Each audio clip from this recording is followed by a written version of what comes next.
Good evening, everybody. Welcome on in. Hope y'all are enjoying a slight little change to the usual music I have playing at this hour. Was in a little bit of a different mood today, but a good mood nonetheless. And that sort of fuck the world kind of mindset, but like a good kind of fuck the world, you know? So, let's fucking head right on down to the bar, actually, I think. Let's get right into it and just chat while I get that together. So just a moment. Alright, let me see here. I didn't have Spotify running up, did I? Did I? No, I don't think I did. Alright, well, in that case, fuck. I'm a little bit rusty. Hi everybody, welcome on in. I'm Too Much Sascha, the Chernobyl battle maid. I came here as a mercenary before disappearing for 2 weeks, coming back with a cool tattoo. And I hunt people, mutants, artifacts, mercenaries, and when I'm not doing any of that, I stream on Twitch out of this little bar that I work out of. Or I live out of, rather. Cray, welcome on in. Alright, it is decided. So, let me give a real quick, let me give some love to all my homies in chat that are pulling up so far. Let me see here. We've got my own Twitch saying that it can't link to Twitter anymore, which sucks. Mono, hello, wonderful to see you. Nick's Nightfall, great to see you as well. Post the Postmodern Art Podcast, you're the best. Why is the bar chat not showing? Give me a sec here. That's weird. Oh, right. Hold up. Did I hide it for some reason? Let me reload that. There we go. Alright, somebody say something in chat so I know it works, please. Good fucking heavens. It's always something, isn't it? That being said, Mono, Cray, Post, my lovely homies, wonderful to see you guys. Happy Stalker Tuesday. Apologies if I'm kind of waffling a little bit. Again, it's been a while, but I'm doing my best. So, it's been a week. Tell me all about you guys' week. Tell me all about what y'all have been up to. I'm really excited to hear from you guys. Over here in the Sascha spectrum, I'm doing pretty alright. Things are actually, honestly, kind of looking to be really, really nice. I was dealing with a little bit of a, I don't know if agoraphobia is the word for it, but I was dealing with a little bit of like am I really having fun kind of moment. So, because of that, I was like, I think I'm gonna take a break from streaming, and I'm just gonna, like, spend time with my friends, and make sure I'm okay. And I did make sure I was okay, and now here I am. Monos is programming and preparing for their trip. Awesome! I hope that really goes well for you, friend. But yeah, that's the short of it. I don't know if I'm gonna go into the long of it, because it's mostly just kind of been me sort of grappling with myself behind the scenes, but I think the fact that there's a fight going on at all is a good thing, rather than just me lying down and letting it happen. Important and huge to refine your footing? Absolutely, yeah. Just be like, hey, alright, give me a sec here, I need to take a moment. But yeah, also, hi Iris, what's up? Welcome on into chat. Good to see you tonight. Good work on your fucking latest episode of Poison Points, by the way. I had that shit open all the whole time. It was very nice. So, with a quick little update on me, and I might extrapolate that over the night depending on how I feel. But with a quick update on me out of the way, let's get down to what we're going to be doing tonight in Stalker. So, it's been about 2 weeks since I last opened up this save.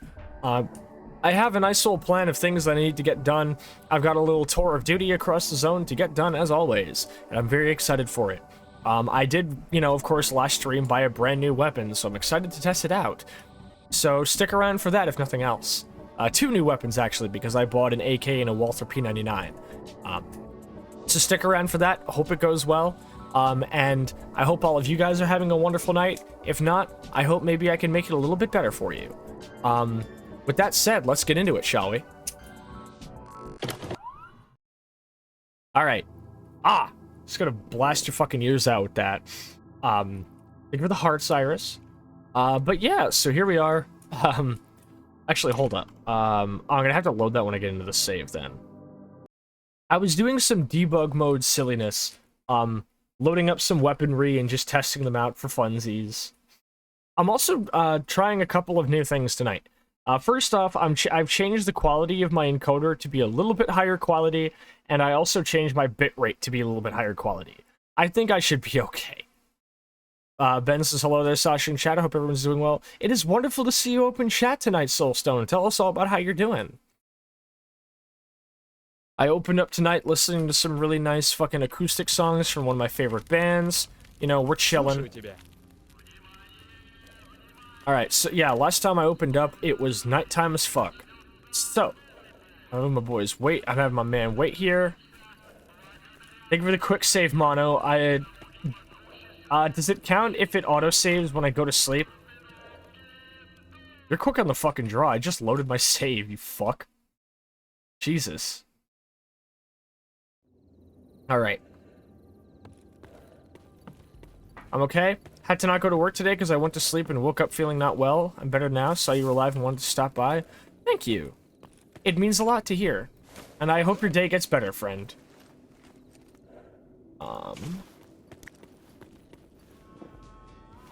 I'm full of Taco Bell. Had some fucking food. Oh, wait. Wait.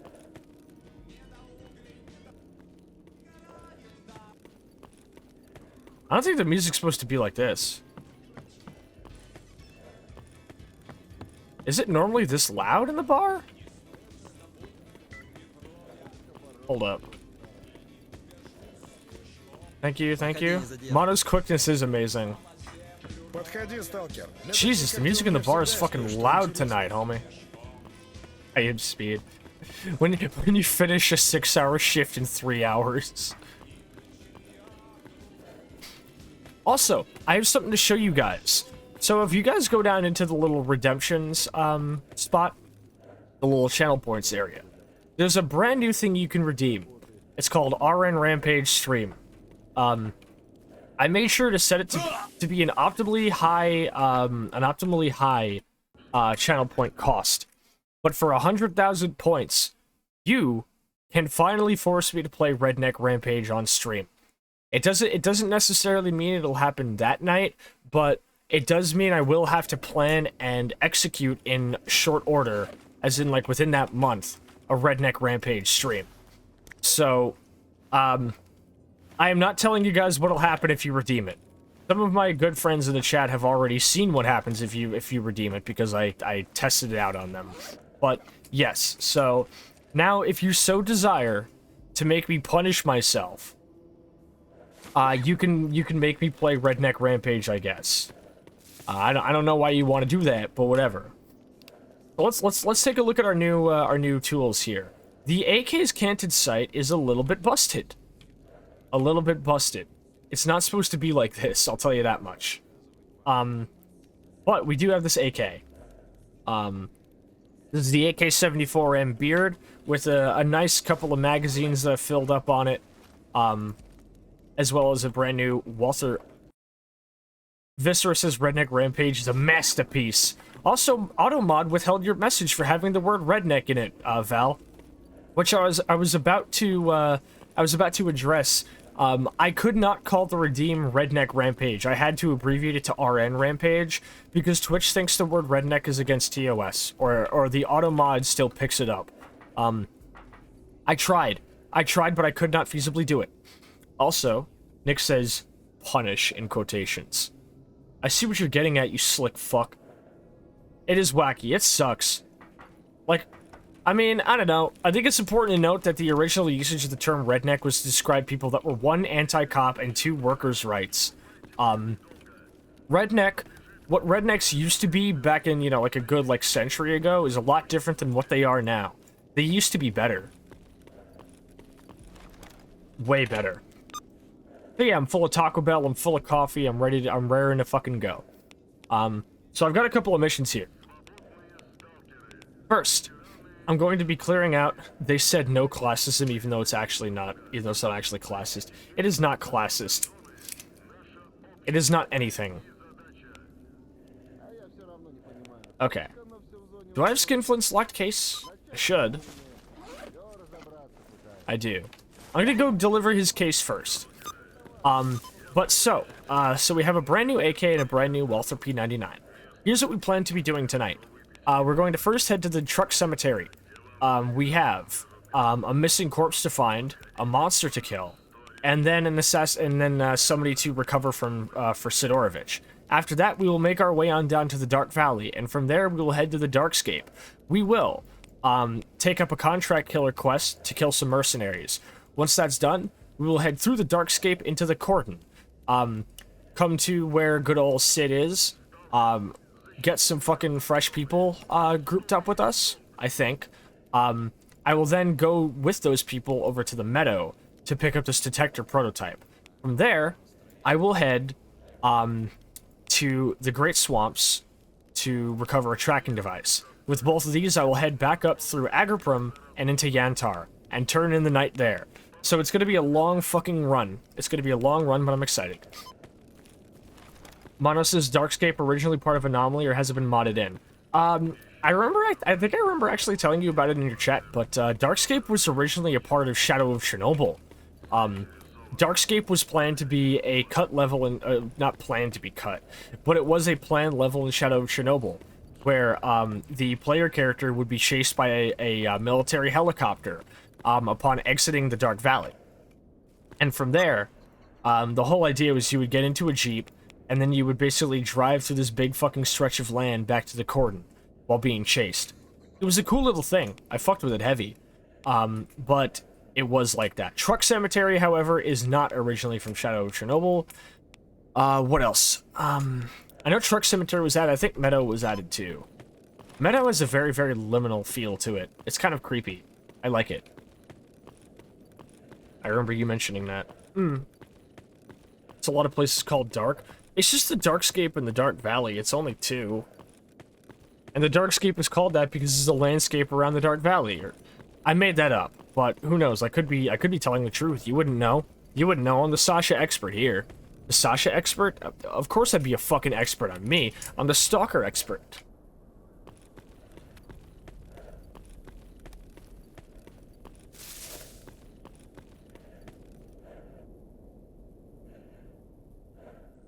Okay. Skinflint better pay me good for what I'm doing here.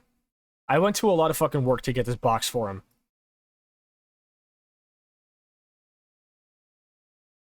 By the way, since the last time I streamed Stalker, Skinflint's rifle with my current repositioning mod was a little bit weird and seemed to have a much, much higher FOV than any other weapons in boomsticks and sharpsticks. So I ended up switching some files around, and now the Skinflint rifle is actually, like, usable for me.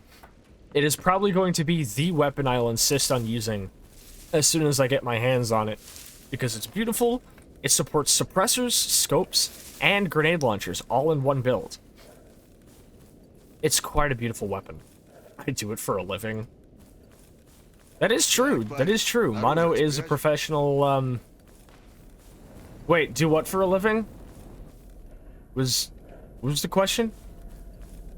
Also, I need to go into VTube Studio and quickly change, it to have, GPU priority. Do not reset the config, Jesus.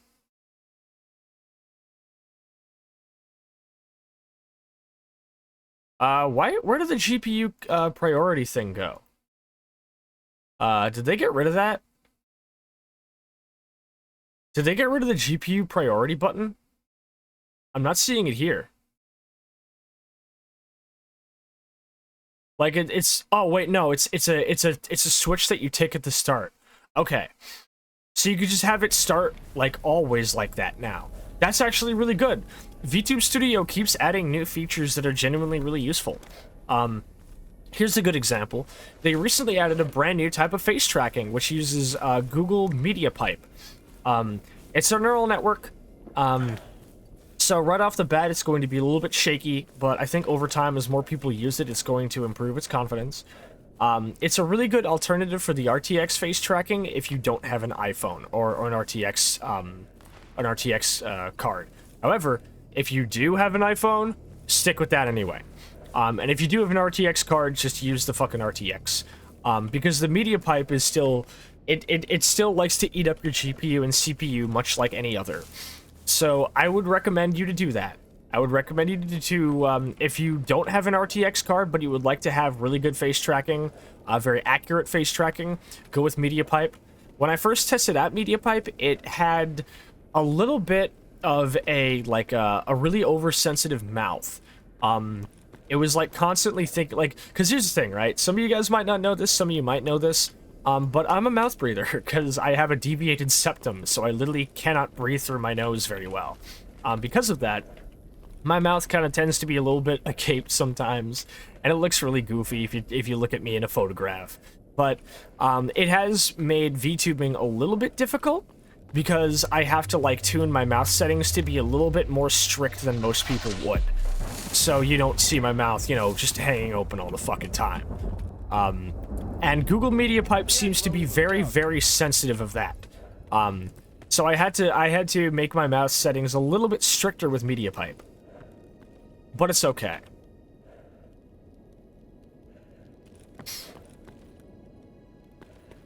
But other than that, it was a pretty solid piece of technology to try. It's a really, really useful alternative to the RTX face tracking. But again, only if you are it's basically just if you're using an AMD card and nothing else. And for no other reason. Because if you have RTX, use the RTX. If you're using or I haven't actually tested the GPU impact comparison of RTX versus MediaPipe. If somebody ends up finding one of that, even though it's, you know, been out for a couple of days, I would be very interested in testing that or checking that. Because if I could find something that even has like a slightly less impact on my CPU than RTX, I will take it. Because RTX does kind of, you know, it's fucking RTX. Job is done. Take this box. Only 10,000 rubles. You're a piece of shit, Skinflint. I fucking hate you. What kind of guns is he offering? An MP5 SD that I have no plans on using. A really base. Oh right, didn't I buy a shotgun last stream too? I bought 3 guns. I bought an 870. I bought a fucking Walther P99, and I bought an AK-74 beer. I'm rolling in guns. Have to look into it. Yeah, I'm still working towards a Is that no KP7? Okay, you are worth something. Give me that. I will say, I am working. I am looking into. I have RTX and an iPhone, but it still seems useful to know. Yeah, I want to get an iPhone, and I'm saving up for an iPhone right now. Because again, with RTX, like, cause fucking like non-RTX things. With non-RTX, the fucking what's it called? Like base non-RTX or non-MediaPipe or non-iPhone tracking in VTube Studio is like really, really busted and shank. RTX is great for quality, but it is like, again, super, super strenuous on your tech. MediaPipe is looking to be probably a little bit less strenuous since it doesn't seem to take ray tracing shit, but it's still pretty strenuous. But obviously, iPhones are probably my best bet, because an iPhone will basically offload like most of the CPU and GPU power of it, which is kind of going to be necessary for me. So I am going to work on that, and I'm working towards that. And I've kind of been saving up a little bit of money for a while now. Because I'm gonna be real with you guys, there's a couple of times in the past like month or so where I've not even just GPU but also CPU. I'm actually, what is it? When I'm playing, like, really, really high-grade types of games and shit, I make use of a capture card when I can to offload, like, encoder, well, not encoding, but, like, to offload, like, capture impact. Because I feel like that can help a little bit. If I switch to iPhone tracking, I want to add some expression upgrades to my model. Totally fair. Also, I am going to have to spend the night here, because the crows are fucking popping off. So that means time to turn the game sound down in the fucking thing. I am actually, because I was talking to my server a little bit about it, but I am very likely being considered for some remote work that would pay a lot better than my current job, have much nicer hours, and have better benefits. Right now, it looks like I'm on track to be onboarded. They're looking over some assessments that I'm sending in, but they did give me a date for training, and I'm very excited for that. I'm cautiously optimistic, and I really hope it turns out well, because I could use with, you know, I kind of want to put this degree of mine to use and maybe start making more than just like minimum wage at a fucking grocery store. I mean, not gonna lie, if I wanted to, like, if I didn't care about my own health, and I just wanted more money, I'd go back to the coffee shop that I was working at when I first started VTubing. But I'll be real with you guys, that coffee shop had me literally, like, at, like, the lowest point mentally that I think I'd ever been. And working at a coffee shop in my town was, like, the worst shit ever. So I'm not really planning on doing that, I'll be real with you. So I've been trying to seek out jobs that might pay, you know, better and also not make me want to die. So, remote work is looking to be a good shot. So, fucking, you know, give me your energy, cross your fingers, and hope it goes well for me, because I really hope it does. Very fair. Yeah. It's like, here's the thing, right? Because I've talked about it on stream before. And it's a big part of why I chose, like, a character who's, like, a barmaid. Is that, like, as much as customer service sucks, sometimes there are, you know, like, sometimes you do meet cool people with it. And it really makes it not fun that, like, 90% of the experience is, like, pain and misery and torment. Like, the whole reason I started working at a coffee shop was because I assumed it would be a nice little comfy spot to work and you know, be with a tight-knit crew of people and get to meet some new people, maybe some drifters, and you know, really get to know my community.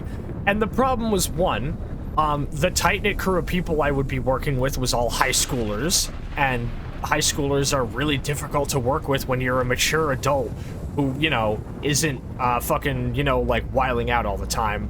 Two, the people who weren't high schoolers were, like, kind of shit. Three, the community, quote-unquote, was, like, a super gentrified, like, uber-rich tourist community. So, yeah, sometimes you would have, like, cozy rainy days where you're kind of vibing to the music, but then you have to sit through the company jingle every other 5 minutes or so. And you've got one person who works the espresso bar and won't let anybody else work it. Then you've got all of these super privileged and shitty customers coming in, and it's like, man, this sucks. And then during the summer, you've got all the fucking lunch rushes, and you gotta line out the door, and everybody's either plastered or stupid and, like, just wiling out, and the AC in the store is broken, so you're fucking dying every day, and it's like, this is the worst. This is the worst. Like, if I work in a coffee shop, I want it to be in, like, the middle of fucking nowhere. Not in a city, not in, like, a really, like, high-density area that all the tourists come to. I want to work in a coffee shop, but in an anime. See, Cray, you get it. You get it. The customer service experience. See? So it's whack. It's whack. And I'm really hoping, and, like, again, like, my current job, not as bad. Not as bad. Because, you know, I don't have to deal with customers, but I also still have to deal with other people who work where I work. And the high schoolers at my old job were less immature than the people who work here, and these people are in, like, their 30s and 40s. Like they interpret any, like, slight fucking, like, inconvenience to be, like, personally charged towards them. And it's really fucking weird, dude. And it's like, the hours are whack, and the people are whack, and, like, everybody who works behind the desk has, like, the biggest, like, shitty attitude ever that they have no reason to have, considering they're making more than you, and they have to do zero work. So it's like, what? Like, dude, like, I'm sorry, man. Like, I know this is, like, kind of a statement that, like, nobody wants to hear, but, like, dude, if you don't want to be here, you don't have to be here. Like, if you're gonna sit there in your cozy fucking office chair at the desk with a heater under it and fucking, you know, like, not having to get up and move your legs at all, don't fucking complain.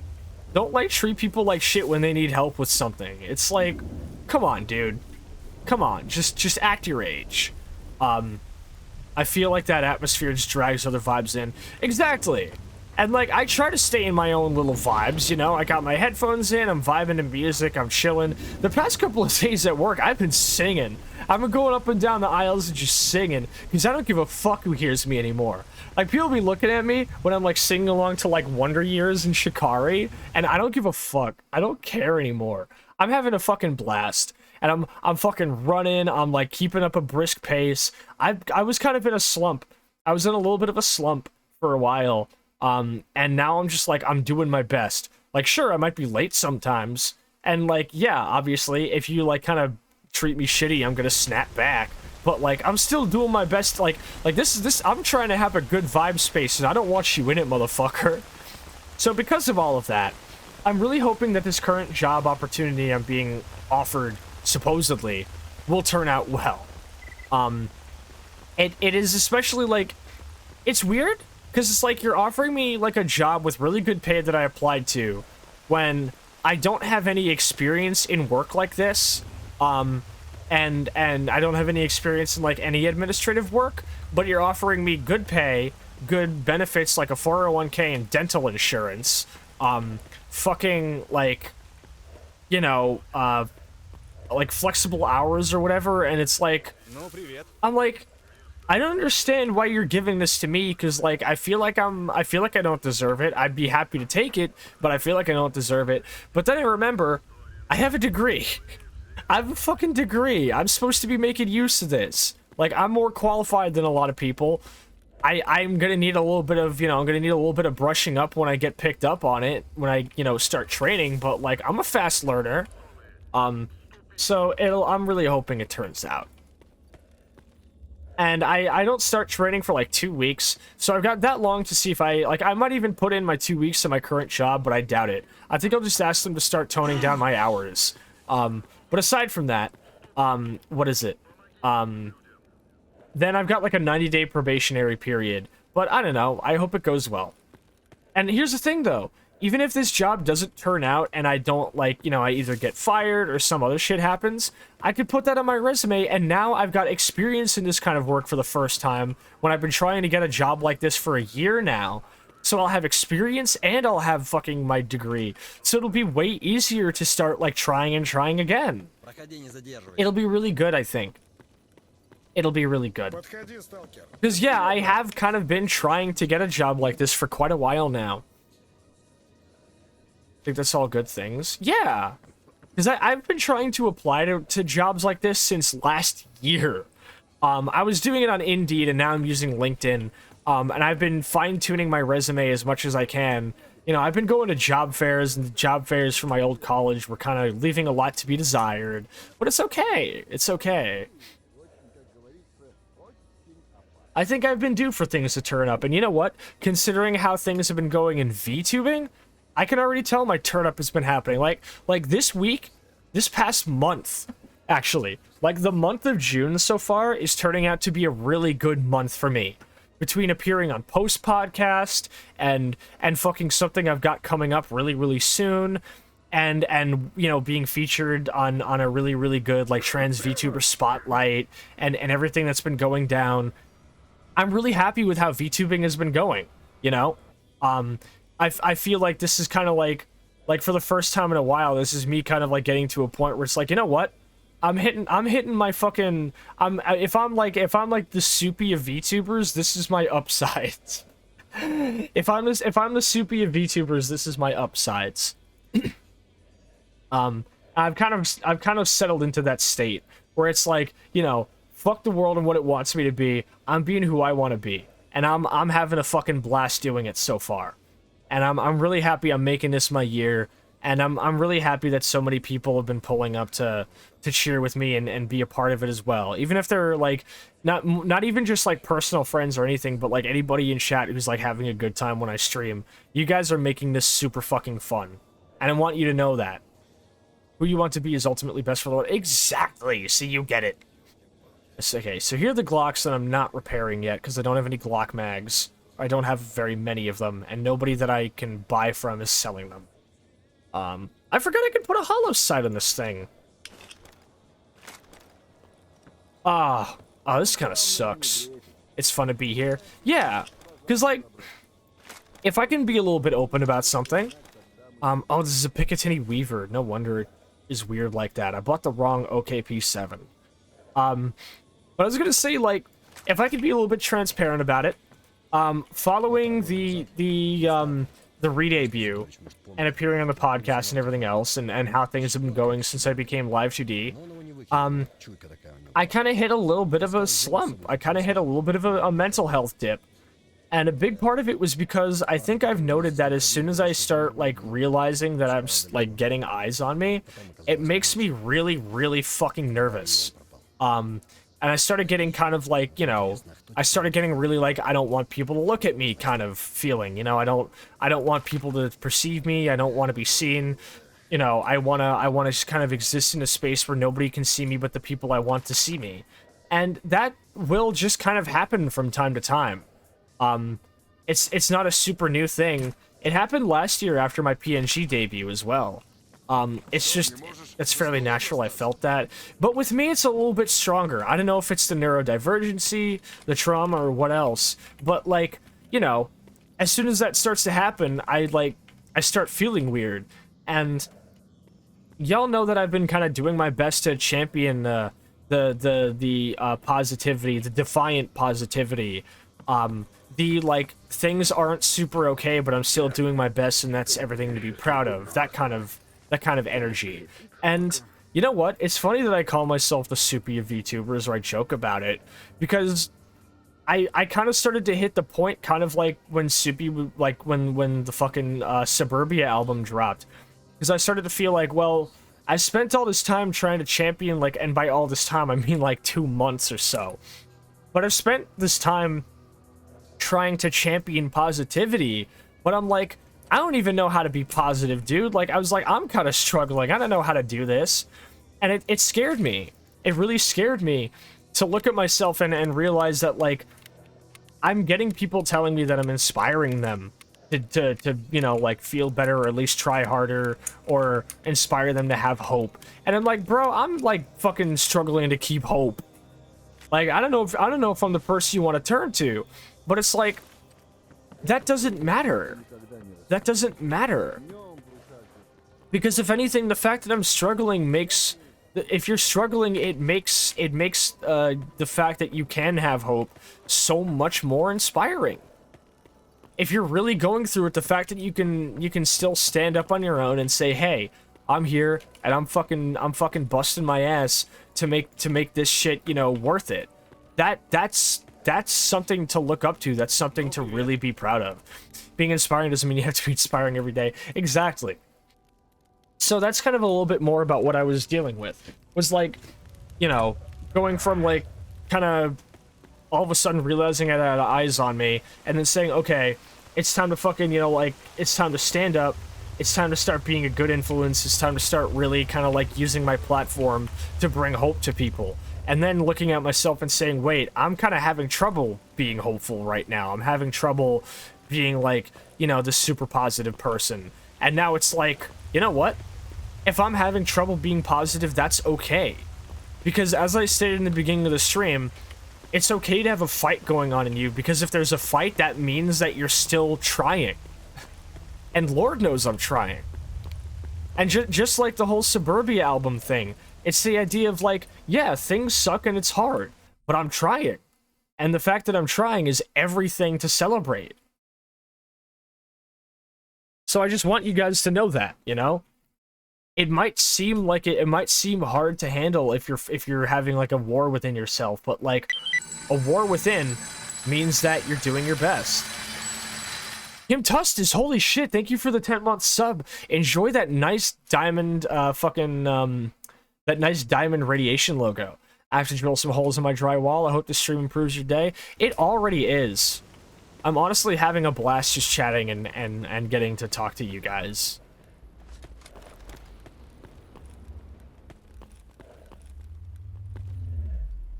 You guys already know, at the end of the day, if the one message people take away from my streams is to have hope, then I'm winning.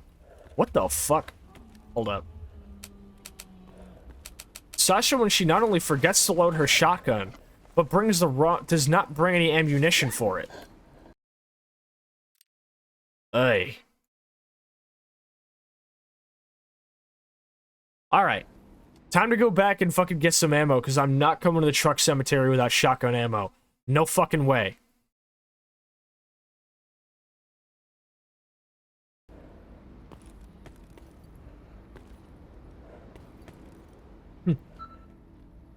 Clever battle made. Ah, man.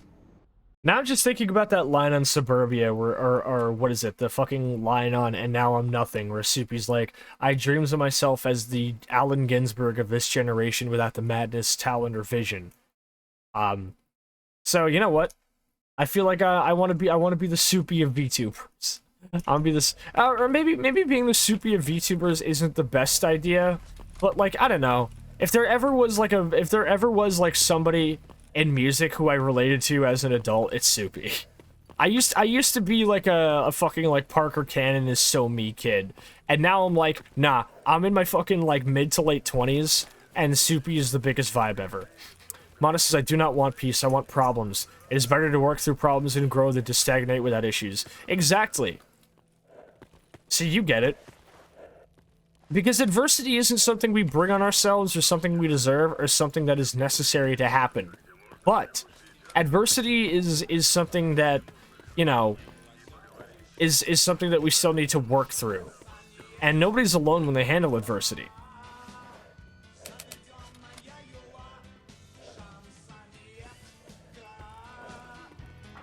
Подходи, сталкер. Для таких, как ты, у меня всегда есть кое-что интересное. Слушаю тебя.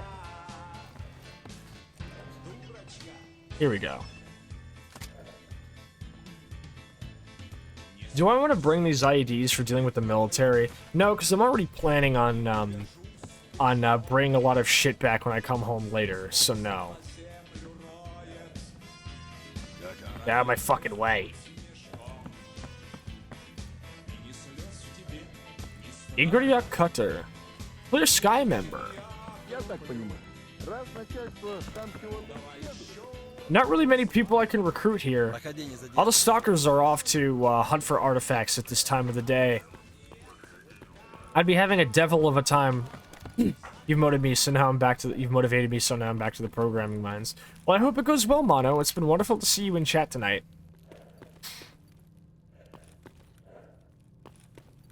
Because, like, at the end of the day, I don't want to be like a person that like motivates.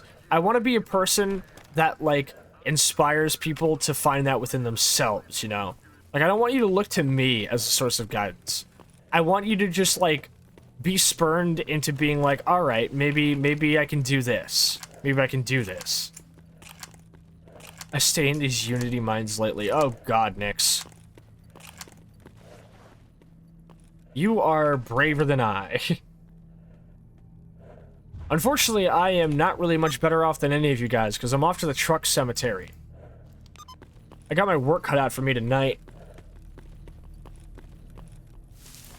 It's like 45 minutes into the stream, and I'm only just getting to my first mission. Actually, no, turning in the fucking skinflint case was a mission. Fuck it.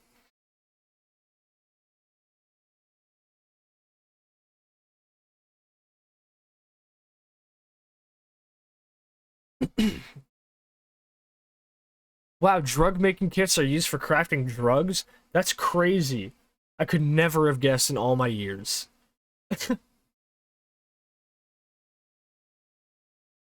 Heck. I just had a whole cup of coffee.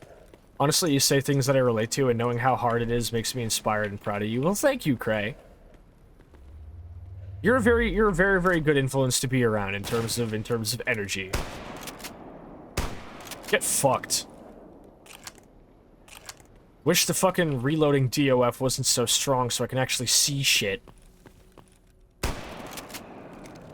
Bitch. Alright. Thanks, Semyon Sterlitz. I forgot his name was Semyon Sterlitz. What a name for a man.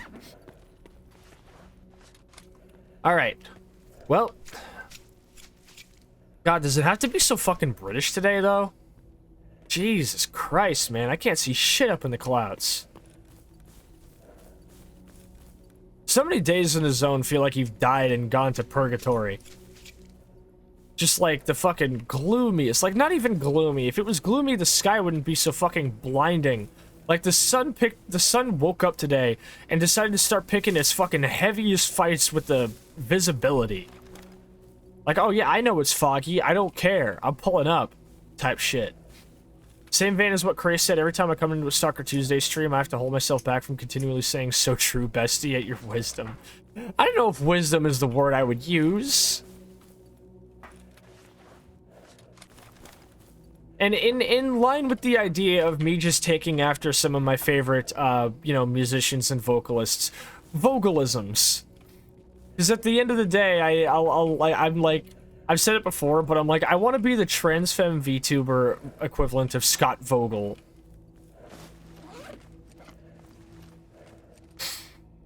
Because look, alright, I take influence from hardcore punk vocalists and bands and shit in terms of how I like to keep my community, you know? And in terms of my overall presence and energy and activity, I can't, you know, like, command my chatters to beat the shit out of each other. I mean, I would if I could, but I can't. So instead, I just stick with you know, trying to spread hope. I just stick with trying to spread hope and you know, fucking strength and defiance. That's good enough for me. But if any of my chatters happen to crowd kill each other, I would very much like to know.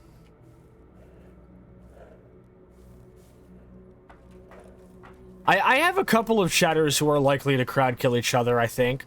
In at least 1 or 2 cases. It's not very likely, but it is, like, a possibility. Oh shit, don't do that. 1 in the chamber. 2 mags on backup. 3 mags on backup.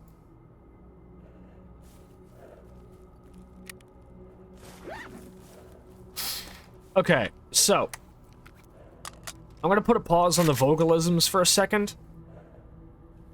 Hold up, wait, I gotta read this then. Instead of wisdom, I could say that through your personal experiences and perception, you have a perspective that is great to see from. That is a great way of putting it. Now, figure out how to truncate it into 2 words or less. Okay, so I'm gonna put a pause on the vocalisms real quick.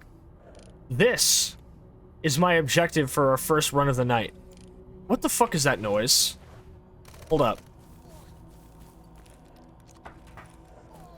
Oh, it's Snorks. Can you fucking not? Bitch. Before I was so rudely fucking interrupted. Oh, it's doing the thing again. Oh, no, never mind. Alright, so. Our first objective of the night is on this hill. We have a missing duty soldier. Most likely dead. I'm talking like 99.99% dead. Like, if he's dead, if he's not dead, you're winning a lottery ticket that day.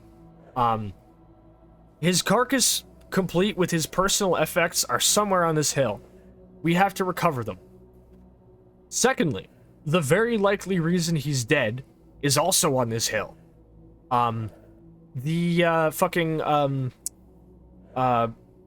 What's his fucking name? Not Colonel Volgan. I keep calling him Colonel Volgan when he's not.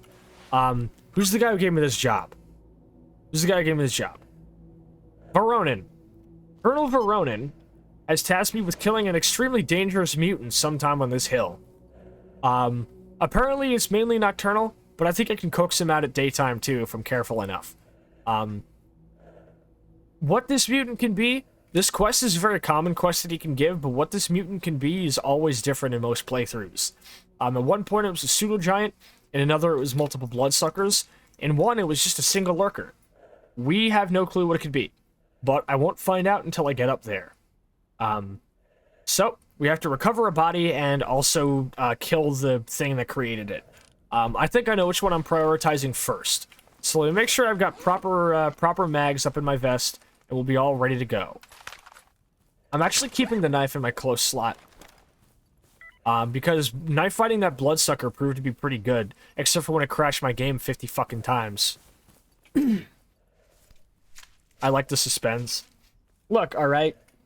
The thing that makes Stalker so fun or so suspenseful is when you're not doing shit. You know, the time I spend building myself up to doing something.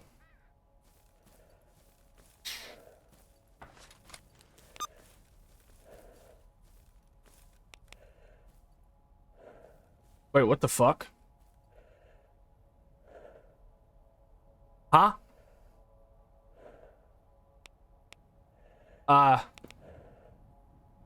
It looks like the mutant is already dead. Wait, was it just that one fucking snork? Was it already killed before I got here? Did you guys happen to see a little fucking, mission completed notification pop up when I killed that snork? Was it just the snork? Was that all it was? I'm gonna fucking scream. Well, alright, all we have to do now is recover a corpse then.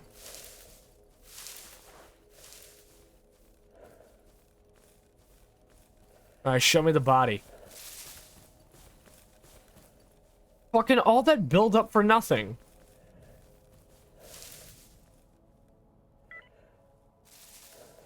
Alright, Senior Private Zabiagoda. Senior Private Zabiagoda. An unfortunate but not unexpected end for the likes of you. I will not be taking your AK with me. However, I will be taking the magazine in it. Good night, old pal. It's a good thing your eyebrows are closed, or your eyelids are closed, because I cannot close them for you through that fucking ballistic shield. Goodbye. Off to Objective 2. A shipment for Sidorovich to recover, basically on the other complete side of the truck cemetery. We have some legwork to do.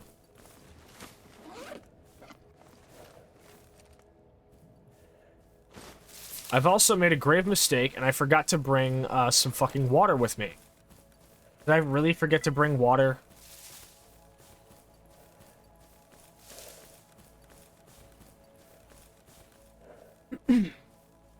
So, we were here to find the personal effects of a rotting carcass. We were here to kill something and, you know, create another rotting carcass. We are also here to collect a box for Sidorovich. But here's the real reason we're here. To loot. The truck cemetery is a veritable motherlode of loot. Any one of these vehicles could have something really cool in it. Most of them probably won't. But going between the vehicles on your way through here and just checking to see if there's something worth your while is always, always a good idea. Look at that line of fucking trailers in the back there. The fuck was that? Wait. I know that fucking sound. You guys might not know you guys might not know that sound, but I know what that sound was.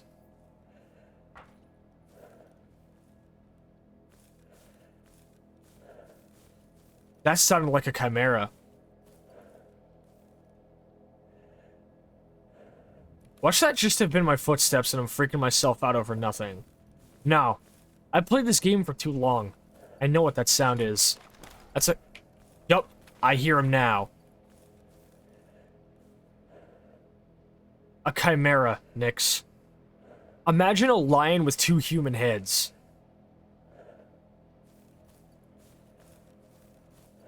I hate to say it, but I am not equipped for this.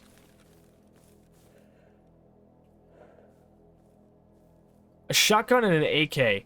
No rifle grenades either.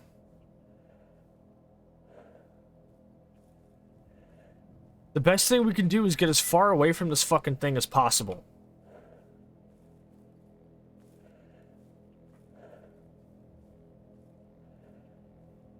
Chimeras are not as strong as they could be. And considering I'm packing buckshot... He keeps fucking roaring. Considering I'm packing buckshot, I stand a slightly better chance against this thing than I would have were I not. However, having like a 5% survival rate, yeah, slightly better than 2% survival rate. But like, it's still a fucking chimera. Like, trust me, if I had a rifle grenade on me, this would be a lot less dangerous. Because a 40mm rifle grenade is usually enough to one-hit kill a chimera. Even most sniper rifles are not going to do a whole lot of damage unless you're using, you know, a really, really good type of round. Like, Chimera hunting is like 338 Lapua and nothing smaller. Maybe 50 BMG, but 50 BMG was never actually, like, fully implemented into this video game. The point being, Chimeras are dangerous, they are fast, they hit hard, and there's one right fucking near me, and I do not have the health or armor to survive an encounter with him. And I don't have the type of equipment to fucking kill him before he gets to me. So, at this point, as much as I was hyping up the idea of looting whatever might be found in this area, I don't think sticking around to loot shit is in my best interest right now.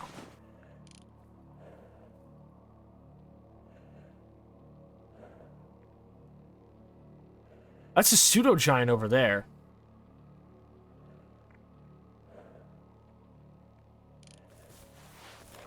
Well, I think it's time to get going. Oh, come on, dude. Shithead.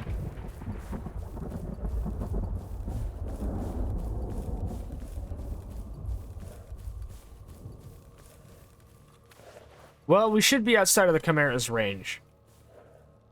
If that was a Chimera. It might have actually been a pseudo-giant. Either way, I could have... Actually, you know what? I could have tangled a pseudo-giant. I could have tackled a pseudo-giant.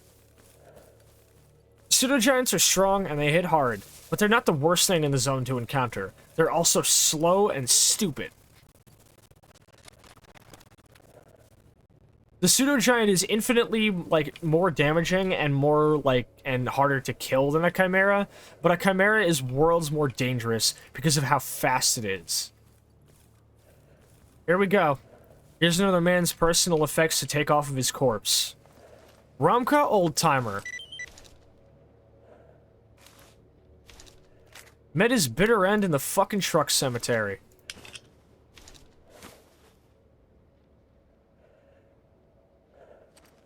There are better ways to die. But, pickers can't be choosers when you're in the fucking zone, my friend. Or beggars. Sorry, what am I doing? Dragon's Dogma. I've heard about Drag Dog. I haven't played it. But I've heard about it. Well, I'm glad I was able to pass through without being murdered. But I did feel my heart sink into my chest for like a good 10 of those minutes I was in here.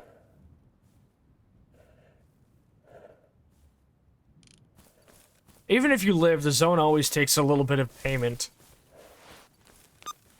Thank you for the quick save, Mono, but I unfortunately cannot quick save. Because there are no campfires. But I will quick save as soon as I get to a campfire. Even though there is bound to be one actually, no, there is not bound to be one right here. Okay. There is a campfire right here. Only problem is, there is likely to be either military patrols or bandits. There's bound to be some form of, Oh! Okay, no, never mind, there's one right here. I was gonna say there's one, like, right over here. But there's bound to be, like, some type of opposition. I can't see them through the tree line. But I'm not trying to risk it. But, it seems I've lucked out. Mono says I thought quick saves could be done anywhere. Here's the thing, Mono. They can. If you're not me. Stalker Anomaly comes, you know, like, on installation, vanilla, with a game mode called Campfire Mode. What this does is it means that you can only save your game when you're at an in-game object that is a campfire. So, like these, basically. Campfires, there's, like, many different types of campfires, but you can only save when you're in lighting distance of a campfire. In Vanilla Anomaly, it doesn't have to be ignited. It used to be, but they changed that. However, I installed a mod called, what is the mod actually called? Let me check my installation real quick. Lit Campfire Save. Thank you for the canteen sip, by the way. Let me drink that before I finish.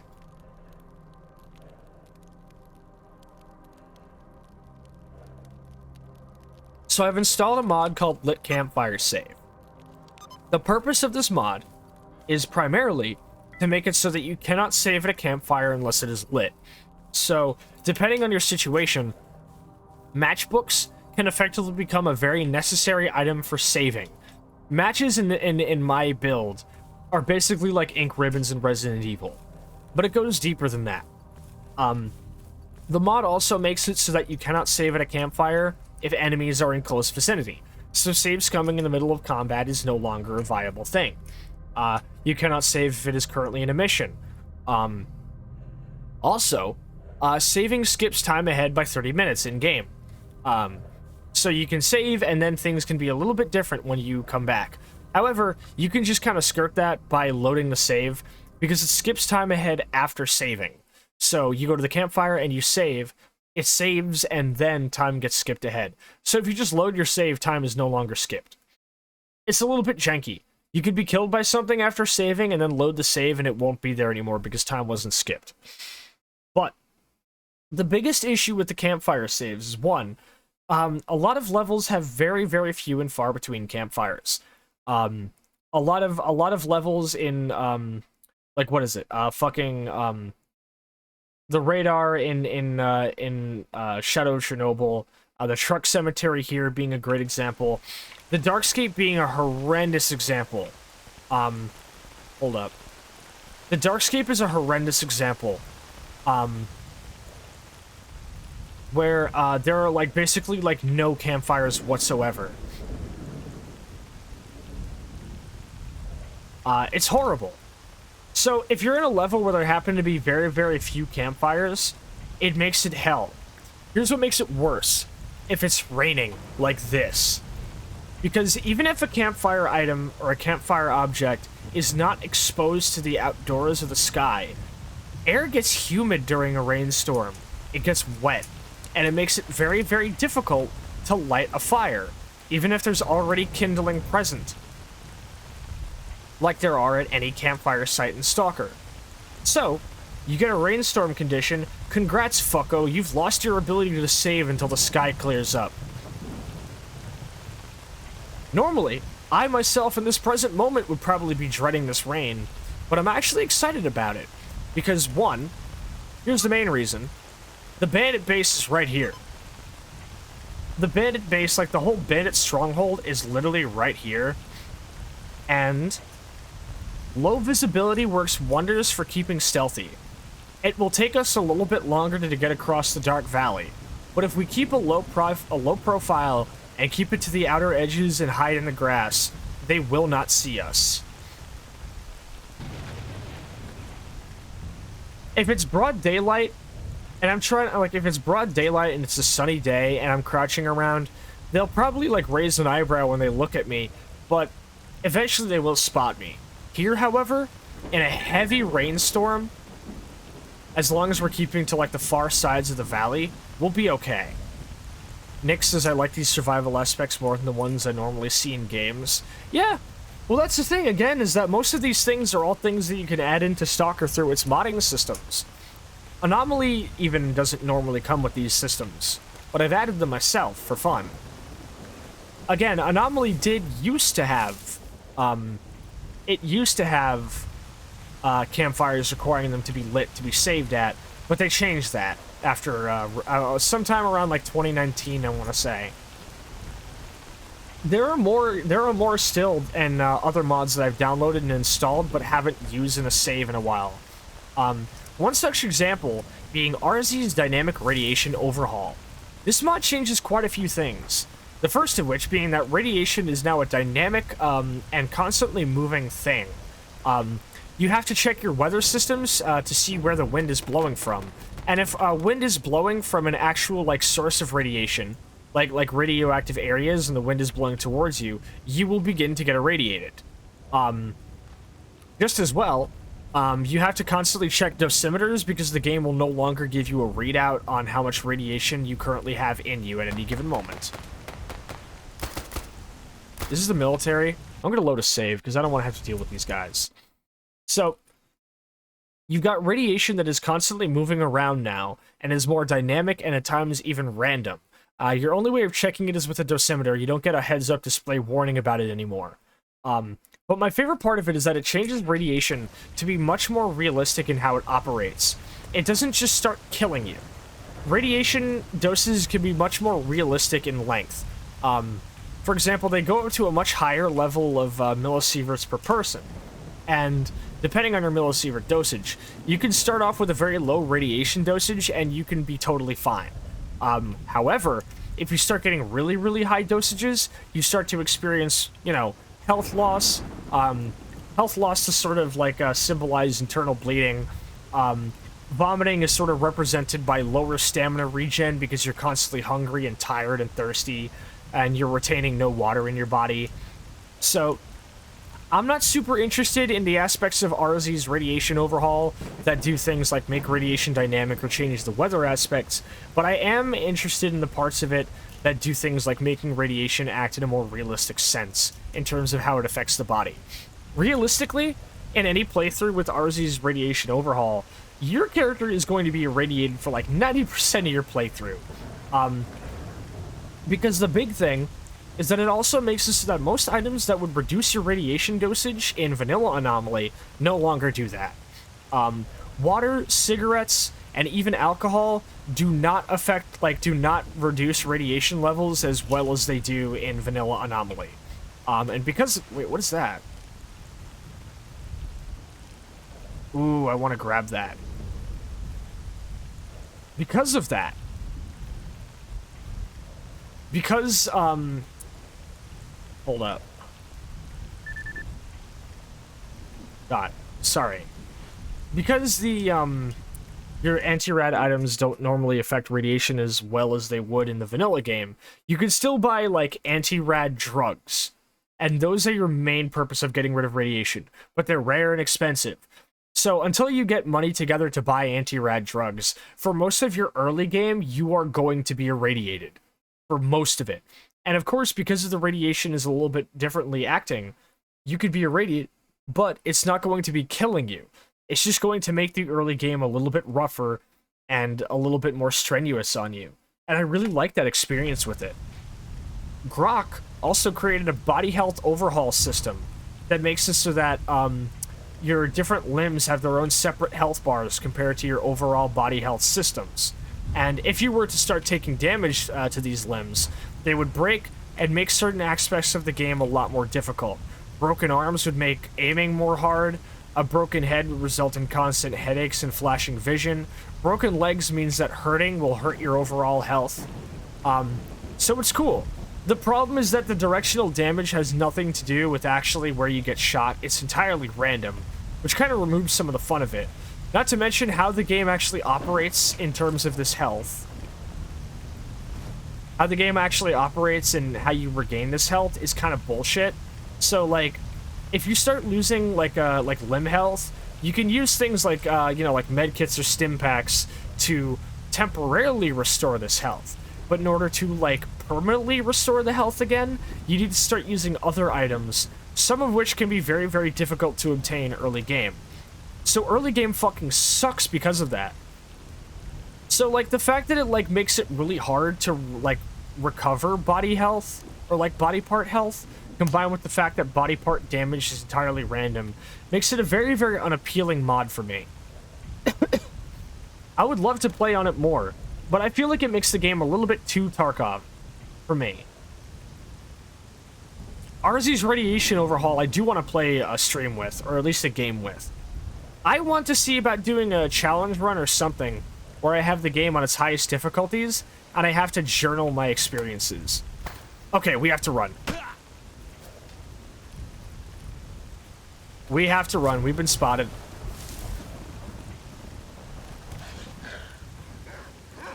I don't care about dogs. I don't care about dogs.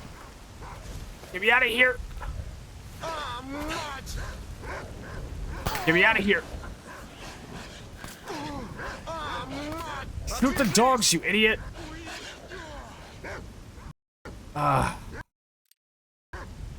Alright.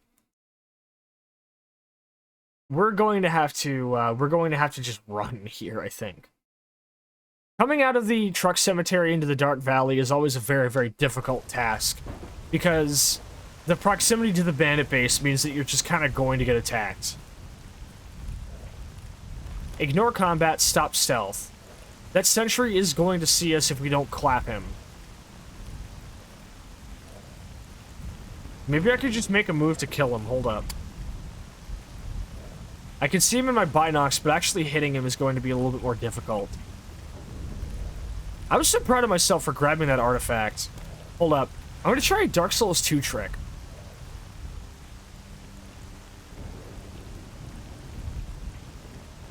Why did he just reload? Oh, he's shooting at dogs. That's why.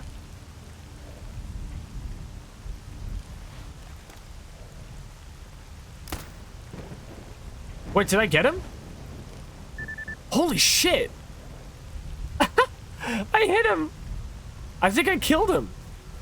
Fuck, let's move. I can't believe the Dark Souls 2 trick actually works.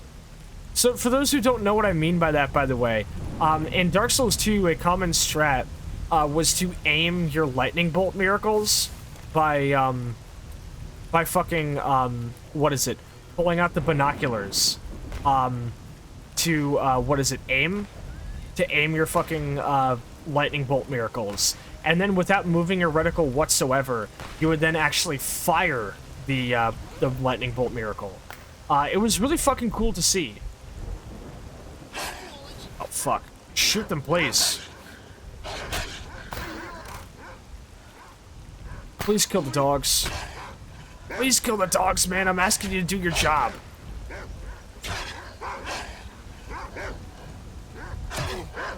Okay, so no matter what we do, we have to either deal with the military, or we have to deal with the bandits. Or the dogs. I have a better idea. We are going to just run straight up the fucking main road. We are just going to run up the main road and say fuck it. The fuck are you doing? Get over here. I still want that artifact though. I'm gonna run over and grab that and then run.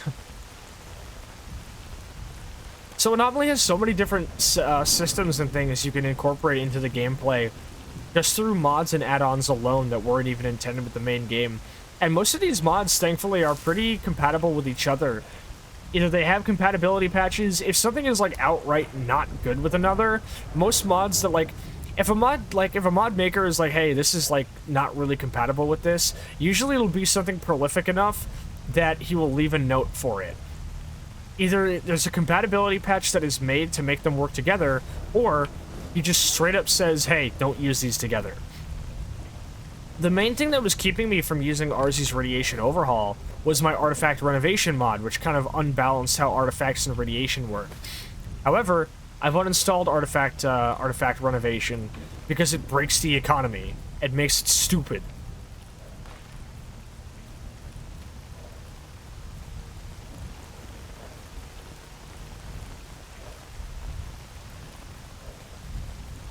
Okay. Artifact grabbed. Hey. What I wouldn't do for a fucking camelback right now.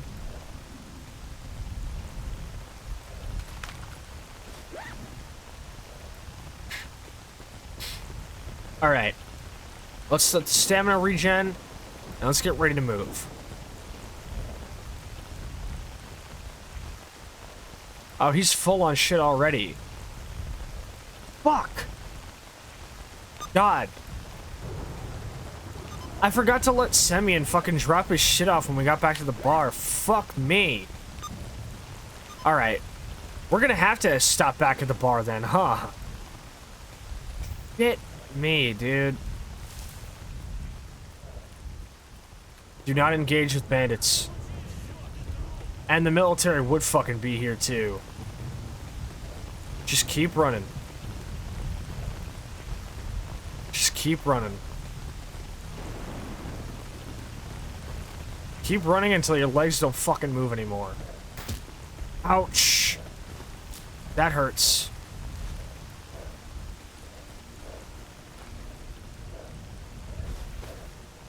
Take a moment to sit and get your fucking energy back.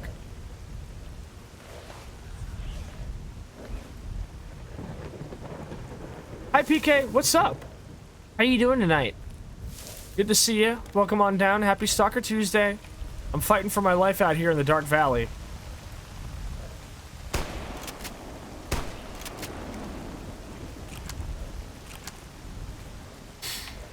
Alright. Okay. We're at a little bit of a safer distance where they can't shoot us as easily. So as long as we keep our distance and keep behind things, we should be okay. The pigs, however... I was not planning on. Doing well, just vibing? Sometimes sometimes that's plenty. It's good to see you up in here tonight. Well, I got a brand new artifact I can toss to Barkeep, so I'll be making at least some money off this. Grabbing the drawing tablet and seeing what happens. Sounds good, I'm excited to see what comes of it. Well, this will be good then. I can stop at the bar, I can buy myself some water, turn in these quests to Petrenko and Voronin. Okay, now you may engage if people engage you. No, do not engage. Those are pseudo-dogs and they have nothing to do with us. Please. Other stalkers are sometimes just dumb as a box of rocks, dude. Presumably drawing. Awesome.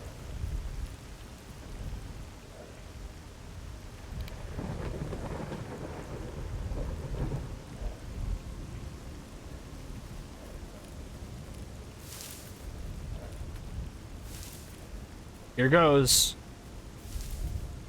Off to the garbage. From there, we'll go back to the bar. I'll do a quick little moment of reprieve. I'll do a small little BRB break, not like a full break, because I have to get up and fucking, you know, refill my, refill my fucking water.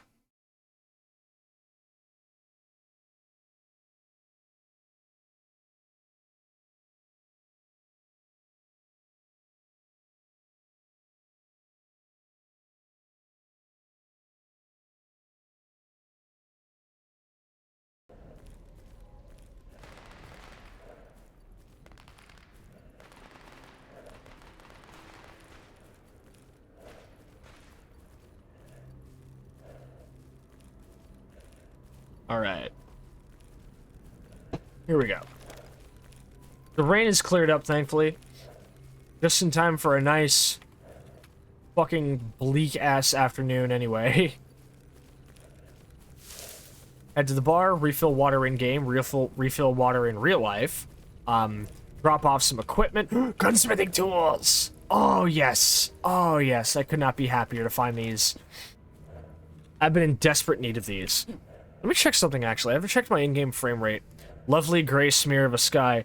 I don't even know how you're getting any gray out of this, homie. This is like blinding fucking white. Ah, Jesus. To be fair, it's also partially because of, my color grading preset.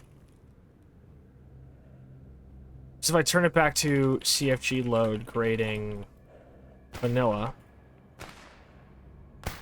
I keep misspelling it. There's a lurker over there.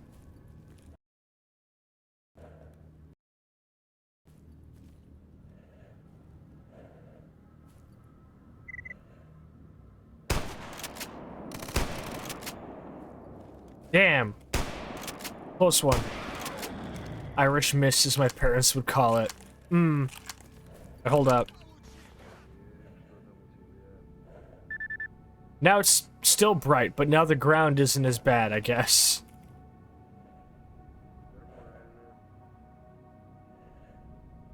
There's also... There's Hollywood, which makes it look absolutely ugly as sin, and terrible, and horrible, and I hate it.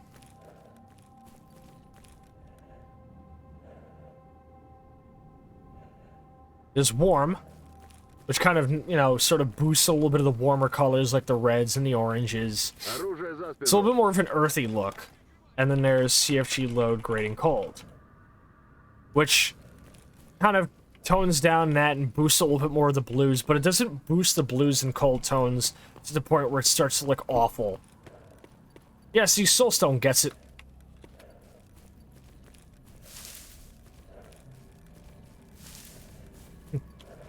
I think of Irish Mist, and it reminds me of a Wonder Years line, which I've been doing pretty much all day today. But, a line on the song, It Must Get Lonely, where he's like, I saw a bag of clementines split open on an English street, and the contrast made me feel so goddamn dizzy. Wait, no, there was also a line about Ireland, about Irish shit on that song. Let me look it up. Actually, it must get lonely. Here we go. Let me see this. Yeah, here we go. The gray starts to swallow gray where the sky meets the Irish Sea, like a suit that's been to too many funerals and starts fraying at the seams.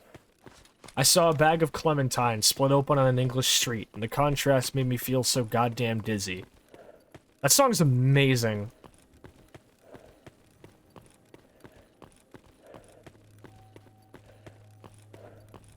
Sascha, don't talk about the Wonder Years challenge. Oh, I realized I haven't talked about this since I haven't streamed since it happened, but I've kind of gotten back into Wonder Years brain rot, as you could probably tell, and the Wonder Years, right when I started getting back into them now, they're touring again. Last year, when I got into them during the summer, and I was really, listening a lot to their album Suburbia, and I was excited for their upcoming album, The Hum Goes On Forever. I tried to purchase tickets to go see them live.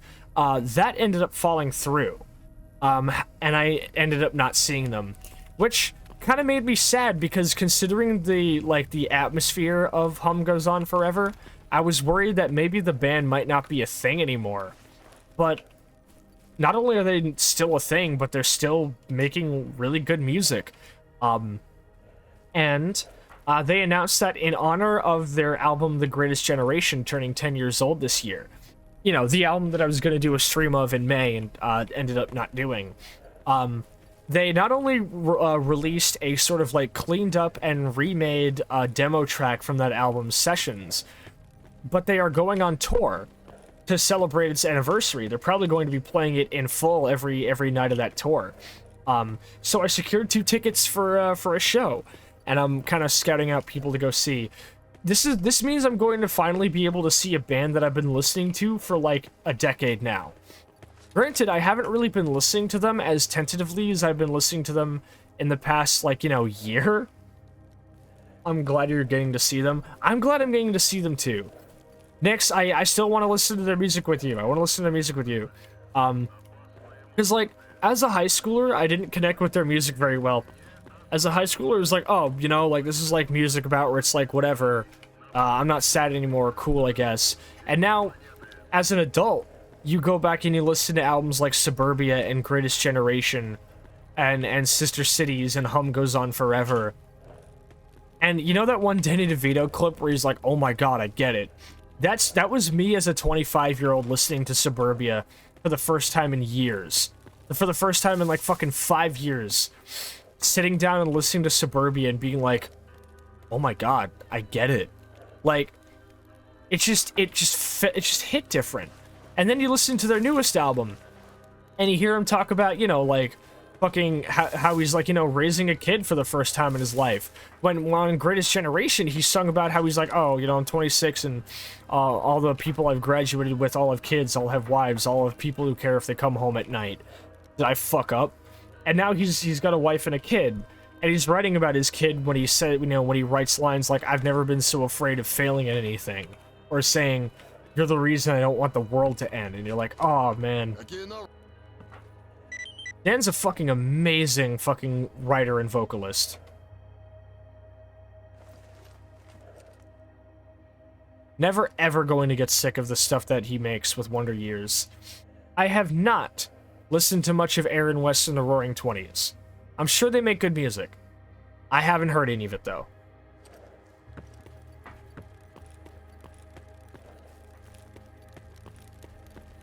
Ben says, I've never heard of them, but I'm willing to venture out and listen to new stuff. I heavily recommend them. I always describe them as pop punk for adults, or pop punk for grown-ups. Very, very well-written lyricism. Their album, The Upsides, and I would recommend starting with The Upsides, then listening to Suburbia, I've Given You All, and Now I'm Nothing, and then listening to Greatest Generation. That's like the like tour de force of them. Their album No Closer to Heaven I've recently been actually like really listening to, and it goes hard. Their album, their 2018 album, Sister Cities, is pretty good. It's got some songs on it I really like. Pyramids of Salt, It Must Get Lonely, and Raining in Kyoto are all fantastic. Raining in Kyoto is fucking good.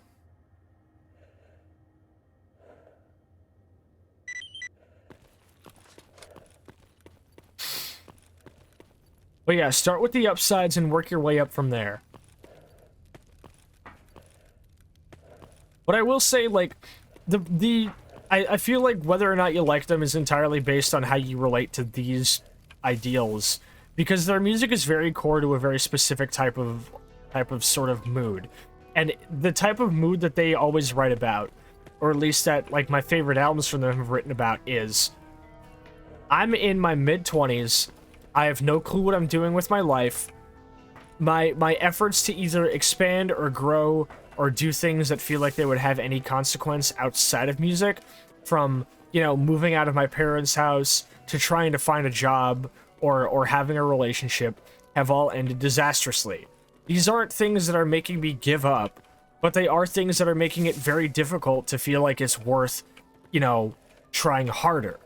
So it's the Wonder Years in like a basic statement would be, I'm doing my best, but it's pretty fucking hard to do that. And Suburbia as an album basically made me have like a total fucking epiphany of like, Jesus Christ kind of thing, you know? It was such like a moment when I really like sat down, like the moment I really started to get the Wonder Years' music was when I was actually playing a game of Halo 3 with Patch and Spiral. And I ended up kind of having like a meltdown while we were playing it, and I had to like just kind of fucking, you know, tab out and stop for a little bit, because I was just having so much trouble keeping my fucking head in the game with it. Oh, hey!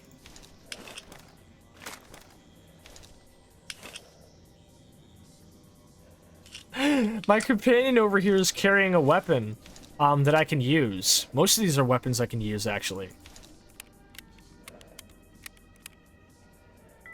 So I guess if you relate to the idea of like, I'm in my 20s and I don't know what I'm doing and the world is scary, but I'm still doing my best and I want to make something I can be proud of. That's what they write about. And if you resonate with that, you'll love them. But if you don't, it could come off as a little bit too sad to some degree. But there's nothing wrong with being sad. I'm 37 and can relate to all of that. I think you're actually around the same... I think you're actually the same age as Soupy. Because he wrote about being, like, you know, 26 and everything in 2013 when Greatest Generation came out. I think you're actually the same age as Soupy. Soupy, when I say Soupy, I'm obviously referring to the vocalist of the band. They call him that because he's Dan Campbell. Like Soupy Campbell, that's the joke. It was pop punk in the 2010s. You took what you could get. Alright, what's my man's primary weapon if I take it? He has an MP7. Okay, yeah, good.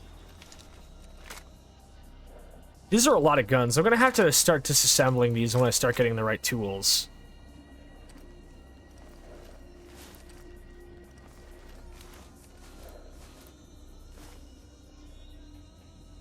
Oh, I already had a gunsmithing kit. I can sell this then. I can't give gunsmithing kits to NPCs for them to use, so selling it is kind of my best bet right now.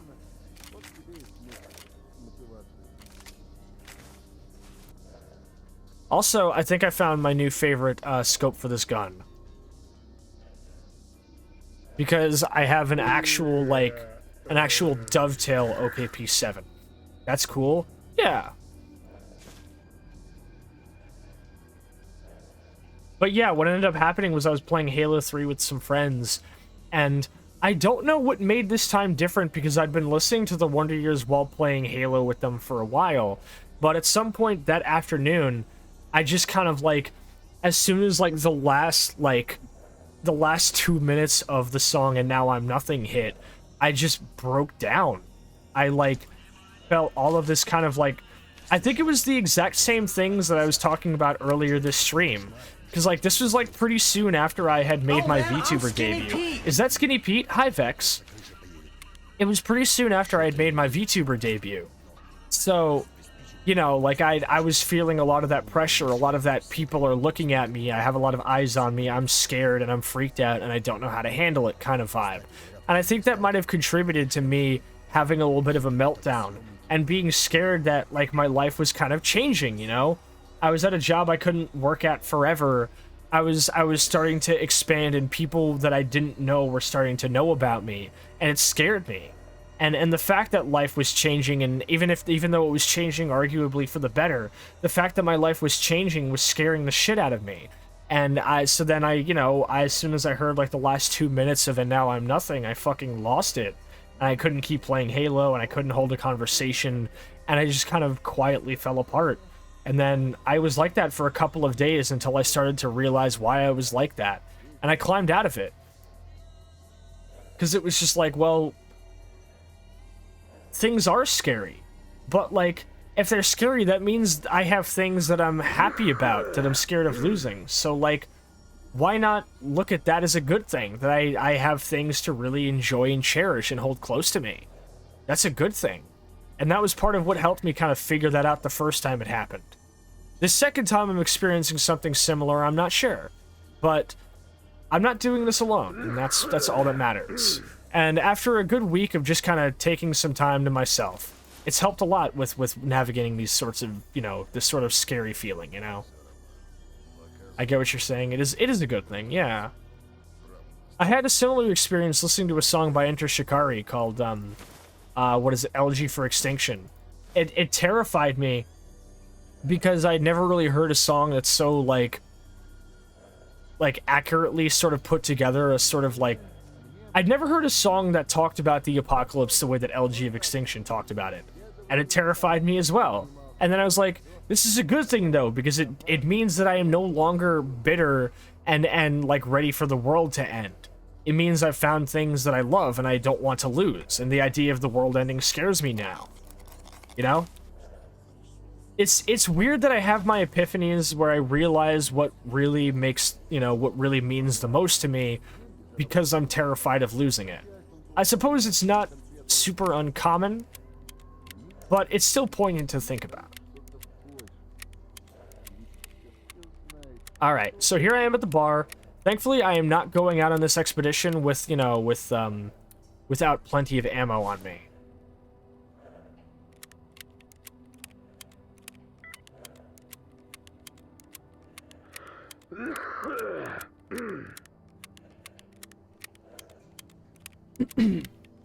Okay, bring food, bring water.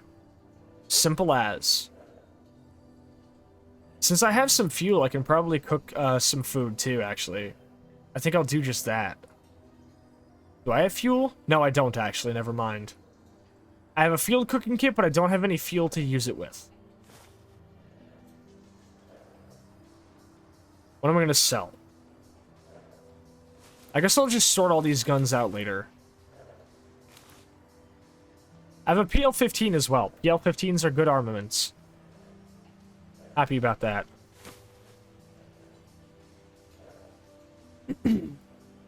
Feasibly, I can't do that mission to deal with the military vehicles anyway because I do not have enough explosives to make it possible.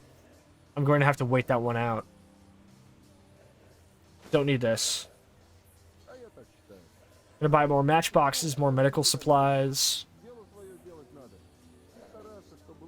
Yeah.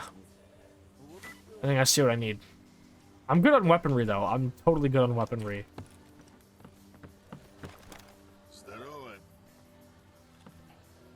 Zoroa?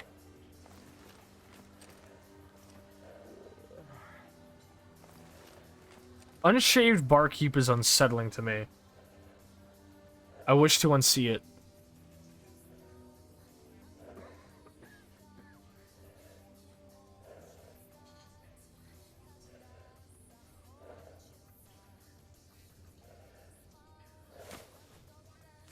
There we go. I still need to buy medical supplies. Let's see. Flesh, bacon, and boar chops. These are certainly not the healthiest things you could eat, but it's better than eating nothing. Unfortunately, I do not have in my possession Sasha's canonical favorite cigarettes, Lucky Strikes. I'm half joking about that. But I do want to write up a little bit more of like a profile of Sasha's like characteristics that don't involve her story, if you know what I mean. Like I want to write more about like Sasha's tastes. What kind of car she drove before she came to the zone. What her weaponry is, what she names her guns, her favorite brands of whatever the fuck. You know, just like a taste profile of a character could be fun. Some of it would be me kind of like trying to go outside of course, it's Lucky Strikes. If you want, I could just make it True Blue. Like the Wonder Years song. And yes, I know that True Blue is like an actual, you know, like an actual brand. But I know it from the Wonder Years song called We Could Die Like This, where it's the whole world smells of True Blue, the only brand my grandma smoked, and the faintest hint of copper tone. Watching shorebirds circle in real close.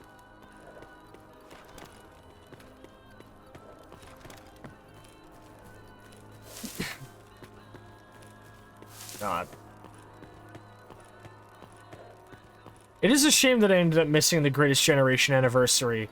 But again, when that album's anniversary actually came through, I was not in a good state to do a stream of that.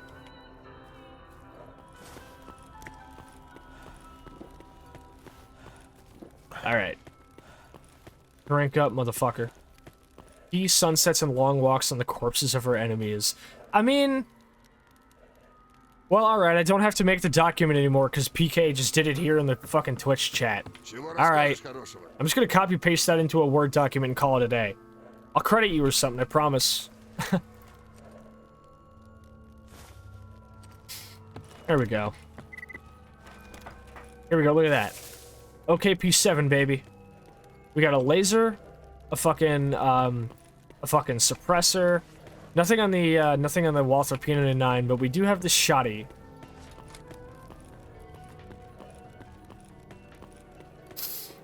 Really? Nobody else I can recruit, huh?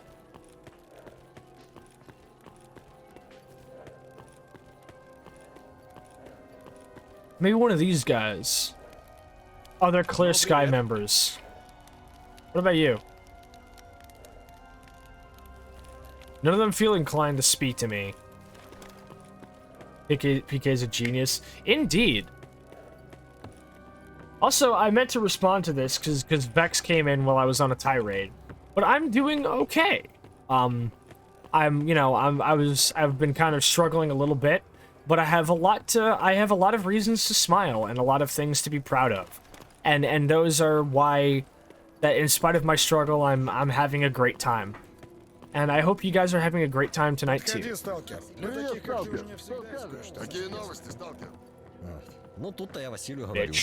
Don't want to talk to me. Hops number 9, cleaning solvent for my weaponry.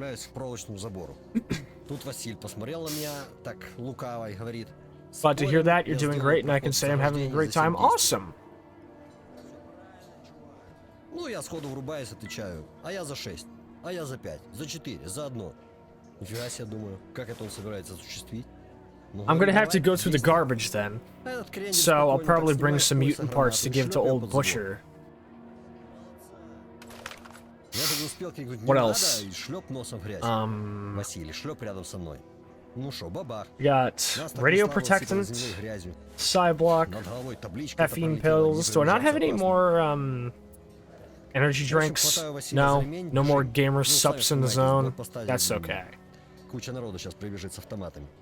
Рванули мы через Busted up weaponry. полем в ближайшей роще. Добежались, в яме завалились. Дышим, слушаем. Ну и чего?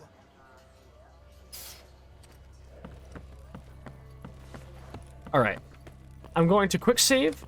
After that, we will head out for the garbage and begin our venture into the Dark Valley to go tangle with some mercs. Or not the Dark Valley, but the Darkscape. They might end up in the Dark Valley, depends on how lucky I am when my save loads. Привет, брат. So, We will be right back, friends.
Check it out, I'm in the house like carpet. And if there's too many heads in my blunt, I won't spark it. I'll put it in my pocket and save it like rocket fuel. Till everybody's gone and it's cool, then I spark it up with my brother. His mama named him Moan, but I call him Moan Lover. And he's more than a cover, he's a quilt. We're putting shit together like the house that John built on a hill. Cause this shit gonna feel like velvet, turtle. My style fits tighter than a girdle. If you hate it, then you can just leave it like Beaver. But in a day or two, I'll make you a true believer in me. Cause like the alphabet, you'll see that ism kicks a rhyme, not your everyday soliloquy. Like Chef Boyardee, my rhyme is truly cooking. Peace to Matty Rich, cause he's straight out of Brooklyn, New York. I don't eat pork or swine when I dine. I drink a cup of Kool-Aid, not a big glass of wine or a gin. If you have time, I'll drop rhyme again.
That took longer than expected, but I'm back. Thank you guys for being patient with me. Kim Tustis, what do you mean, what mount? What did you put in upside down? What? Like... What do you mean? What did you put in upside down, Kim Tustis? Tell us. I'm worried. What? Ah! I pressed the wrong button! I'm back. Mono says, welcome back. Thank you, Mono. Ben says, no worries, welcome back. Thank you. I'll just have to put the TV upside down. Oh. Oh. Oh, a TV mount. You put, like, a TV mount on your wall. Upside down. Is that what I'm meant to assume happened here? Oh, homie, I'm sorry. I'm hoping it's at least easy to remove and flip, I guess? It'd suck to have a TV upside down. Oh, good heavens, homie. Well, I'm sending lots of hugs your way, and I hope it gets easy to fix. But yes, I am back. I refilled my water, and I'm fucking ready to go. So let's get back into it then. Let's waste no time. Right when Odong was playing too, right when one of my favorite songs off the Pathologic 2 OST was playing. Just my fucking luck, I guess. Alright. Let's get to work. We have to head to the garbage.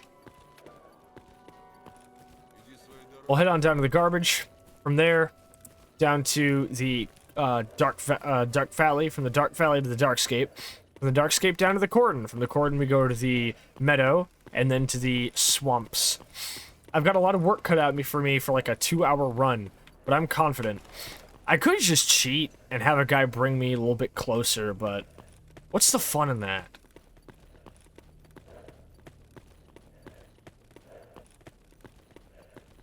At least we got like the big shit to do in the truck cemetery done.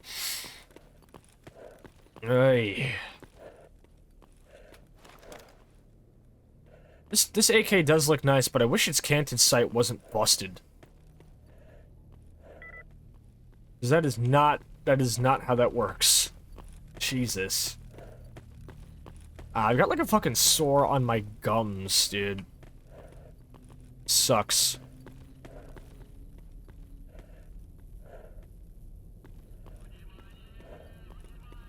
It's not on my gums, it's like in the corner of my mouth between my gums and like my actual like cheek.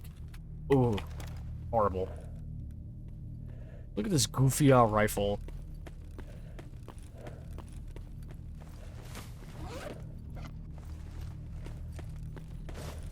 Yeah, I hate it too. But it should be gone soon. I try to keep up a good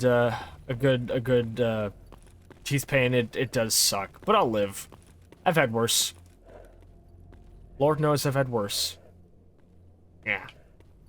Just makes swallowing weird.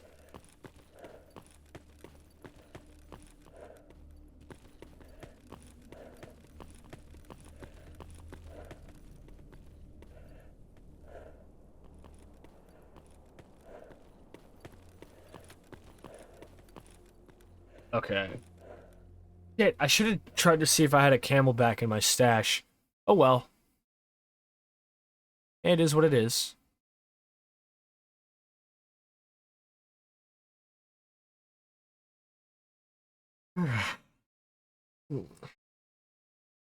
Napness is what makes swallowing weird. I swear that's literally the first thing I heard. A sore in my mouth that hurts and makes my gums and teeth hurt. Oh wow, this is weird weather. It's what? Only 5 p.m. Now this is zone weather. This is like peak fucking weirdness. Now, okay, so for those who don't live on the East Coast, this is what it looked like when the smoke rolled through for the first couple of days. Like, you could still see the shadows cast from the sunlight on the ground, but it was impossible to see anything in the sky. This is actually really fucking weird. I want to get a shot of this.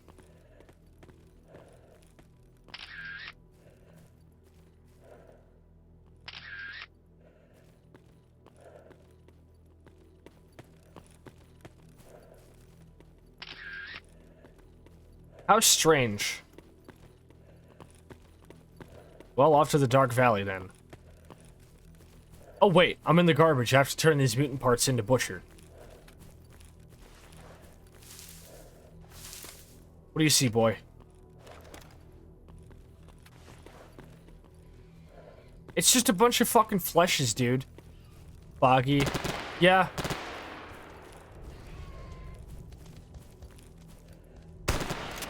Wait, hold up.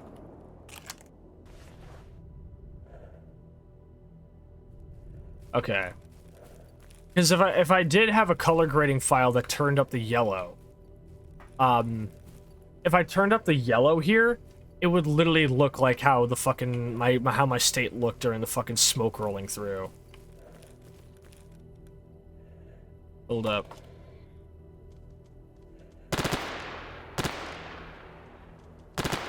Let me try it, actually. Oh, I don't know how to edit color grading.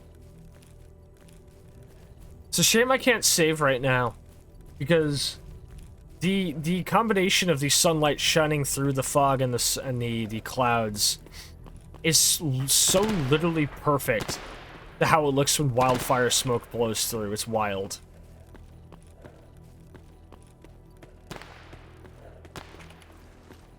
Here we go. It's only fucking 11k, but it's, or 1100, but it's still money. I also noticed, by the way, when I was doing some debug work, my game seems to crash anytime I try to buy or equip a fucking kukri. Nope.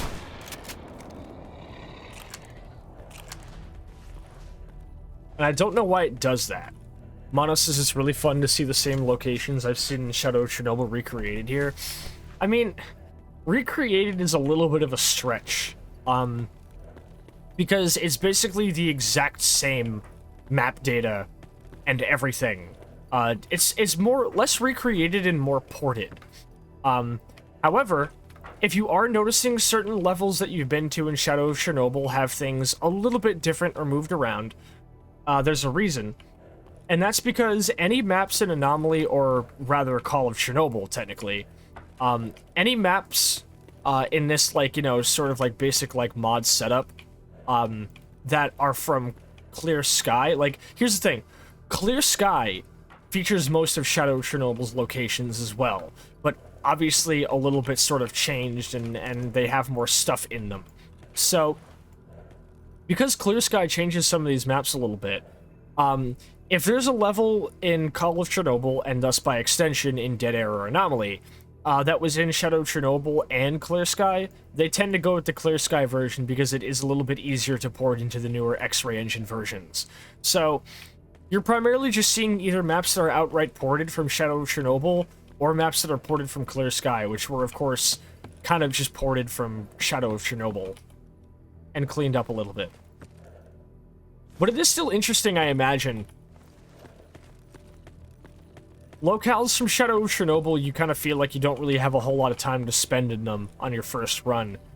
But coming through them in Anomaly, you're kind of encouraged to kind of take it slow and careful. You don't have any time quests in Anomaly, so you can just take your fucking sweet time with it. Okay, so we go from here to the Dark Valley. Go into the Dark Valley. Get the fucking, mercs when I go to the Darkscape. To be honest, I'm unsure if I want to go all the way through the Darkscape. That sounds like a lot of bullshit for nothing. I mean, granted, I am pretty well equipped for combat in the Darkscape. I've got more magazines, from... Zombies? Zombies? I don't know why I'm getting all bright-eyed when I hear zombies. It should be sad. Zombies are a really unfortunate group of fellas to encounter, considering the predicament they find themselves in. So perhaps I should just be ready to put them out of their misery. I don't really want these guys to suffer anymore. So let's test out some buckshot on them. Still works. They drop useful consumables. They do. Yeah, okay, I'm gonna be real with you guys. This shotgun hits. The shotgun hits like a fucking truck. Watch this.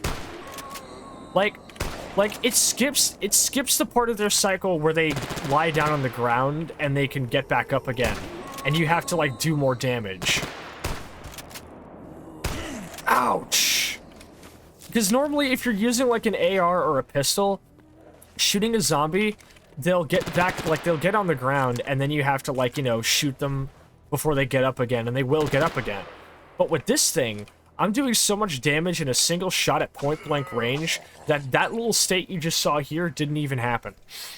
And yes, Mapno is right. Zombies do drop useful consumables from really, really good fucking medical supplies or other things. Getting the knife out is true. Knifing can allow you to, you know, like, kill them without wasting too much ammo. But successfully baiting out their attacks is a little bit difficult. I do like that the range that you can melee a zombie successfully is slightly larger than the range they can melee you. So what you do is you kite them and you get them to follow you, and your walking speed is the same as their walking speed. So you just keep kiting them and stabbing them as you walk, and they can't melee you, but you can melee them. And because you both have the same walking speed, this just kind of continues until it dies. When they fall to the ground, not dead. Yeah, oh yeah, absolutely. I always knife them if they do that. But I'm saying that, like, I don't even have to do that with this shotgun. One of the zombies sound like an OG RE2 zombie when it died. That is not entirely possible. I find it very likely that both games probably used sounds from the same sound library. It happens a lot.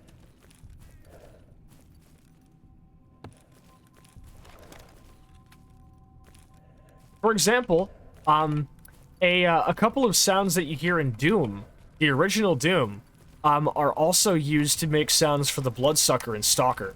It's a pretty common thing to see. I dig it. Yeah. This is a pretty good fucking shotgun to be making use of. I'm happy with it. Hold up. It's a good shotgun to use. I used to use the Spas 12 for a while. The Franchi Spas 12 is an okay shotgun in Stalker, but I personally like the 870 more. It just feels like it hits better. The dying sounds in Doom are also used in camel units in Age of Empires. To be fair, they're used as camels in Age of Empires because the sound is a camel. So it is very funny. It's just a fucking camel noise. There's a really good video that Mapno has probably already seen by a Dutch YouTuber called Decino, spelled D-E-C-I-N-O. I've talked about him on stream before. He has a whole fact file series of videos talking about really interesting information about Doom and Quake. It's really, really fucking cool. There's a lot we can learn from Doom, and a lot that we are still learning, even when the game is about to hit 30 years old, as of this coming December. It's a fucking evergreen game, Doom. I mean, fuck, my fucking friend Daisy was streaming it today because she found a mod that basically turns Doom into like a fucking Rainbow Six style tactical shooter called Hideous Destructor. You don't see that shit with a lot of other games. Like, I feel like the types of games that have levels of modability that allow you to completely change the gameplay, and allow us to have so much to talk about in terms of what makes them what they are, they're few and far between. The only thing we'll never learn is what the holes on the behind of the Cacodemon are used for. Romero won't tell us. He's definitely never going to tell me because he blocked me on Twitter for saying I cook at a pizza. Granted, I know that wasn't an Italian flag. He was using it as an emoji in a tweet. Now. But I was at work and there was a lunch rush happening. I didn't realize that at the time. If you're watching this, Daddy Romero, I'm sorry. I hear fleshes.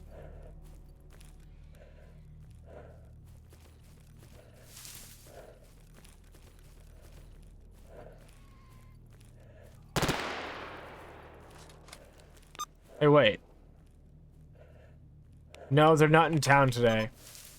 They came into the Dark Valley once and never came back.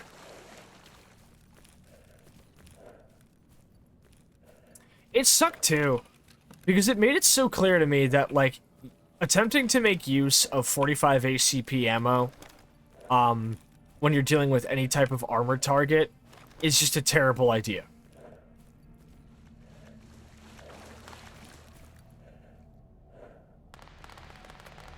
What the fuck are you doing, you idiot?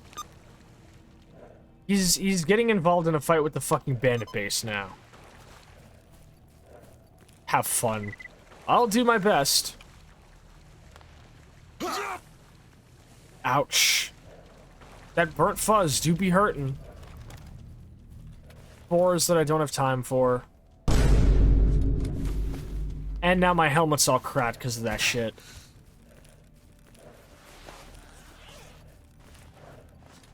Hold up.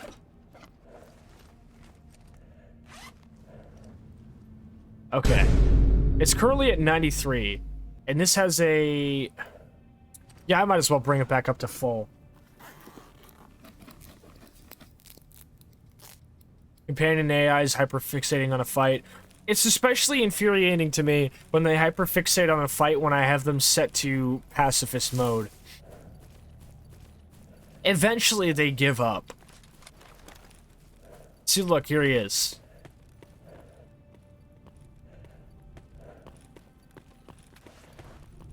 Alright, I'm gonna have to go hit up, fucking, what's the guy's name who did the fucking, EFT reposition / BAS, thing.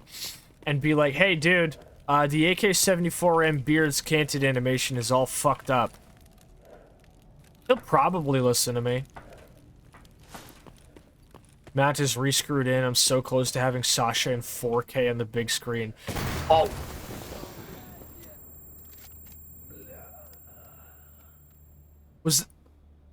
Can somebody clip that?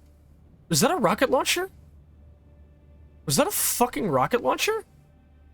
Did a bandit run up and RPG me? I swear to God that's what just happened. I think I just got RPG'd. Hi Chance, welcome on in, just in time to see me get RPG'd by a fucking bandit. I've never had that happen before. What? Like, I saw the fucking little, like, icon that pops up whenever you're, like, being aggroed by an enemy. We'd like to take a moment to announce that... Like, I saw the icon pop up for when an enemy has you aggroed. Okay? And, as, like, I was like, oh, I figured it was just a boar or something. I turn around just in time to see what is unmistakably a fucking rocket heading towards me. Flipping it, says Mono. We also have an exclamation point clip command that can be made use of on this channel. What a title. What a title for it. Good God. Okay, that's a first. RPG enemies are definitely not uncommon, or they are rare. They're definitely something you can encounter in this game. But I cannot say it was on my my list of things that I figured I would see tonight. My Sascha bingo card did not include getting RPG'd by a bandit. Especially not at such a close fucking range. Like, I saw the fucking rocket hit me, and I could tell because I heard his fucking death, like, cries. I could hear him go, "Bleh," when he fucking died. So, he was close enough to kill himself with it. And he still took the shot. What an absolutely insane individual. What a batshit bonkers dude. Why would he have done this?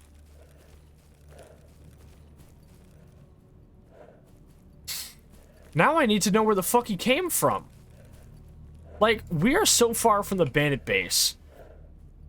And he can't have taken a rocket launcher from the complex by X-18. He's determined to blast you? Yeah. Rap assassin, quick to blast and hard knocks that run up in spots like Fort Knox.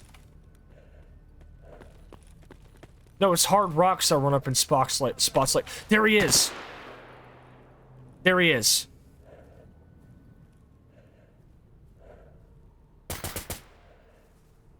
There he is.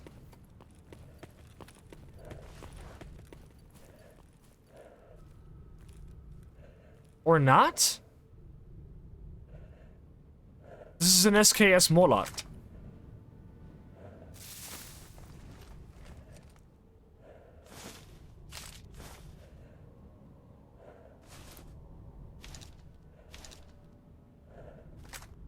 Not much of this makes any sense. Well, you got... Well, well, you got me by all accounts. It doesn't make sense. So there are definitely bandits stationed here at the old pig farm. But that still doesn't explain where the guy with the fucking rocket launcher came from, nor why he fucking blew me away at point-blank range.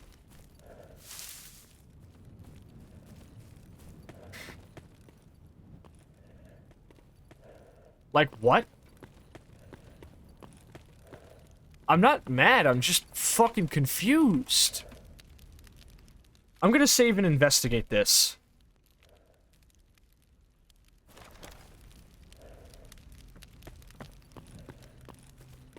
What a beautiful sunset tonight, though. This is why the zone is worth it. Look at this shit. This is stashed within the confines of this farm, so it would probably be in my interest to check it out anyway. Alright, you, wait here. Don't come in unless you hear shooting.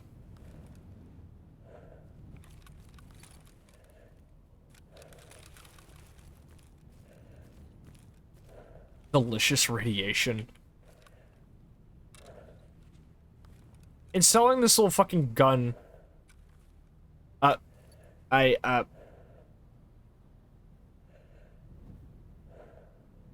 We'd Yeah, like to Mono? take a moment to announce that... Yeah, Mono? You know, I'm free on Saturdays, you know.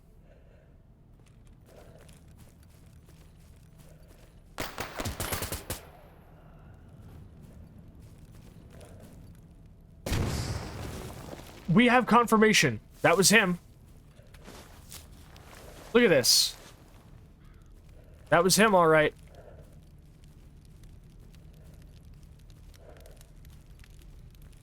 And what do we have here? Wait, where is it? There it is.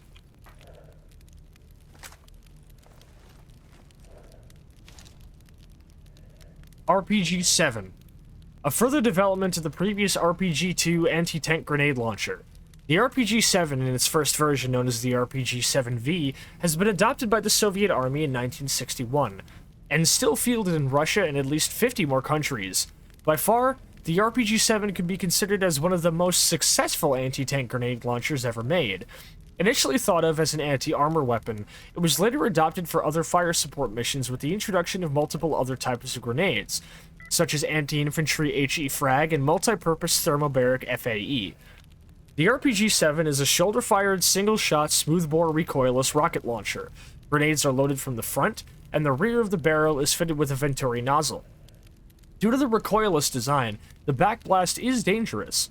The RPG is usually associated with a 2.7 fixed magnification optical sight, designated PG-07. It is a simple and inexpensive, but it possesses a high threat to modern tanks and can also serve in a number of other roles, making it a flexible weapon. Yeah, I've seen a documentary about how these things work. It's basically a fucking shaped charge. It's a terrifying weapon. But what's more terrifying is why a fucking bandit was packing this thing. Actually, no. Only two things I know of to be more terrible than an RPG-7. First off, why are bandits carrying this thing? And second, the fact that the guys who are carrying these things are so fucking stupid that one, he isn't watching his backblast, and two, he fires it into this fucking box in front of him. See, you can tell that this is where he fired it, because this is the X-ray engine, and the X-ray engine is so janky that even RPG projectiles leave bullet hole decals. Because there is no, like, there's not really, like, explosion, like, ash mark decals, or there are, but, like, these don't work like that. Usually you throw a grenade and the fragmentation, which kind of, like, acts like a bunch of small shotgun pellets that ping around the room, they create bullet holes. So, we're getting into some murdered soul suspect type shit here. But this dumb bastard tried to hit me with the rocket launcher, hit a crate right in front of him, and the fucking blast radius blew him away. I'm willing to bet he was probably standing right here, too. Or, like, right here. And the blast fucking actually just shot him across the fucking campfire. I think the bandits of the zone need adult supervision, dude. No, wait, no. My theory is not correct. Because we're seeing a bullet hole here, a bullet hole here, then there's another one here. So my original accounting of the trajectory of the rocket is actually not correct. Regardless, the bandits need adult supervision because this dipshit fucking attempted to fire a rocket into something 5 feet in front of him, and now he's not even fit for an open casket funeral if you get a fucking makeup artist on deck. So, I guess another bandit comes to an unfortunate end. But not an unexpected end.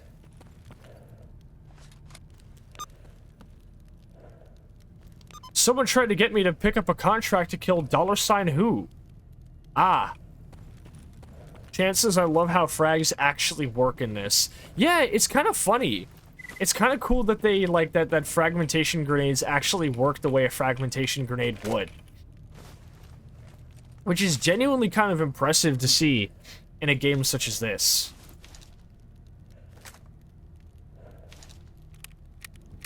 Because the grenade explodes, and not only do you have, like, the initial explosion, but it actually creates, like, projectiles of little fragmentation projectiles that like, ping around the room.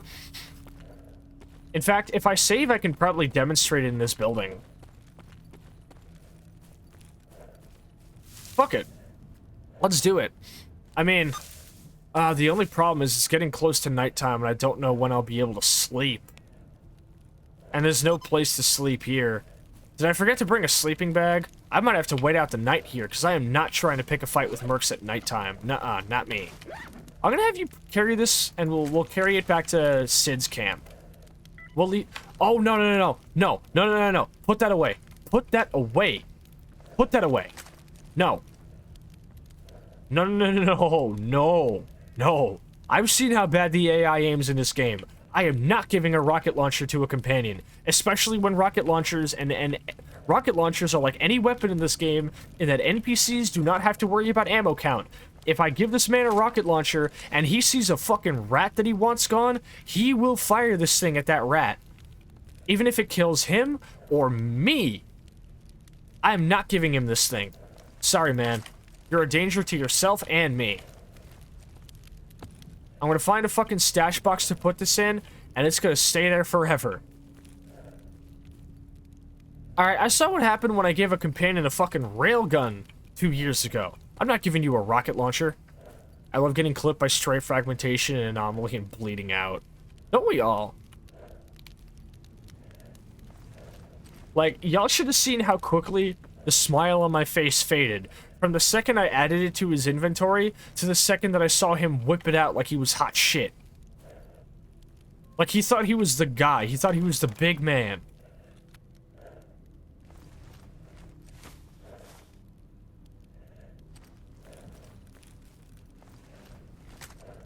Here it shall remain forever.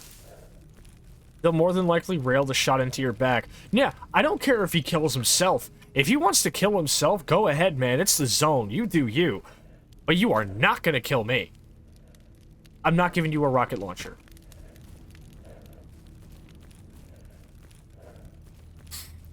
There's gotta be a place I can sleep somewhere.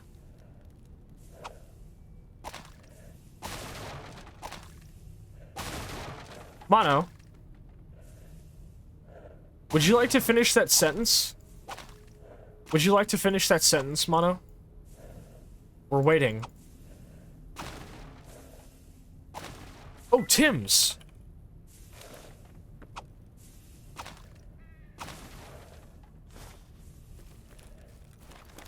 Don't you fucking what me? Oh, I forgot. I have a fucking quick melee animation. Yeah, I'm gonna echo Chance's sentiment. You can just ask, homie. Like, you are not without resources. You didn't say anything, but you implied it.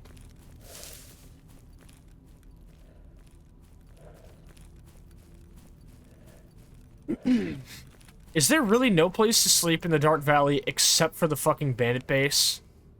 Well, no. There's a bed right near the fucking... right near Lab X18's entrance. How desperate am I to get some sleep? It is currently... 2. It is currently about to be 8 p.m.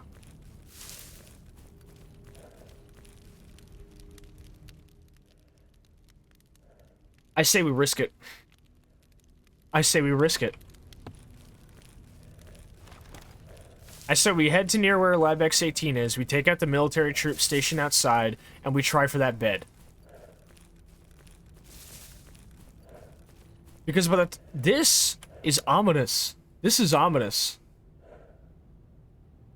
This looks like the weather you would see a tornado happen in. I know it all too well. This is scary shit.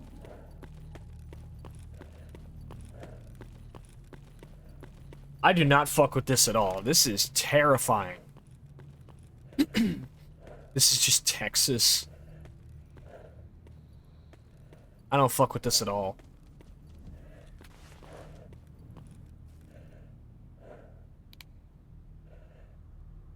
The sky is green when a tornado touches down. True, but I mean, like, before you start to see one actually happen. Like, I've watched enough storm chasing videos to know.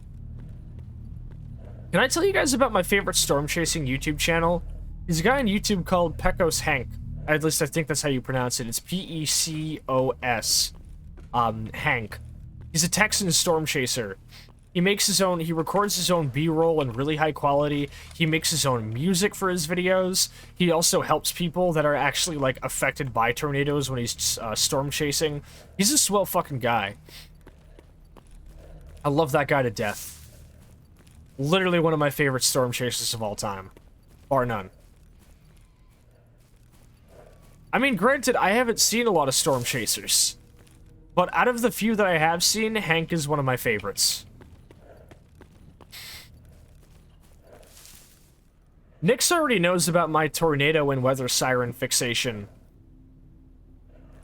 I'm a big fucking nerd about that stuff. I'm actually like a member on a weather sirens forum. I don't post on it, but I'm a member on it. I know the names of multiple brands and models of commonly used weather sirens.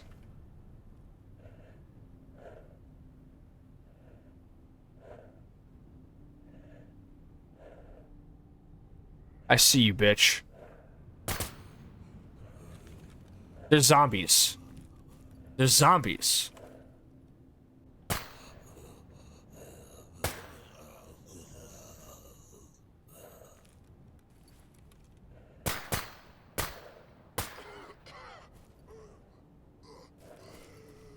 They're stupid zombies, but they're zombies. Oh, wait, no. Stay.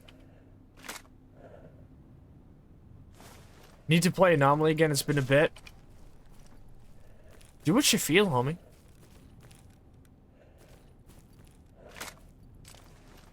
Loner and bandit zombies, too, so not terribly well armed, thankfully. Stupid enough that I was able to pop most of them in the back of the head and none of them were any the wiser.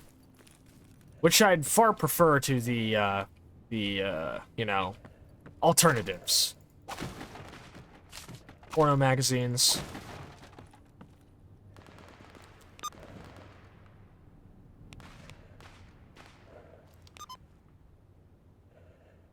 Alright, I guess he's just gonna wait there till the morning.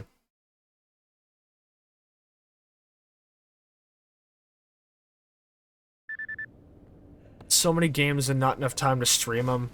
That's valid.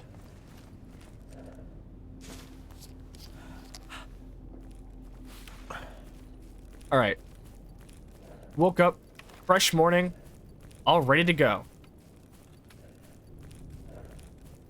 Let's head out to the fucking Darkscape, and I'm not finna look back. Especially not look in the direction of military patrols.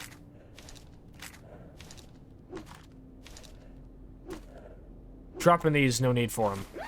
Let's move. When Stalker 2 inevitably comes out, I hope modders make a co-op thing. If Stalker 2 doesn't end up being a game that can be moddable, I don't think Stalker 2 is going to even really last very long. I have had many a tirade on this channel about how I think modding or moddability is not just important, but a life or death situation for a lot of modern games.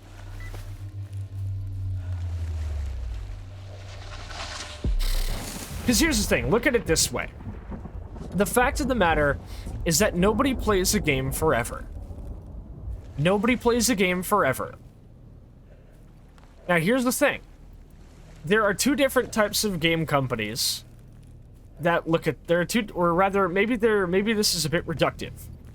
But at least the way I like to look at it for the sake of this metaphor is that I see most commonly in the industry, there are two ways I see people looking at that.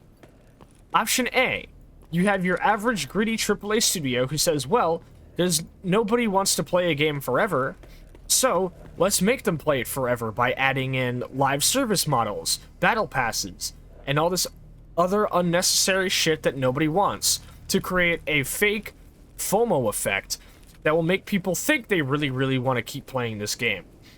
The other group of people says, let's make it moddable. Let's make it so people can create their own experiences in the game and create their own longevity for it. Give the players agency. That's why Back 4 Blood fucking flopped, and people, like most of the people who picked it up on opening week dropped it and just went back to playing Left 4 Dead.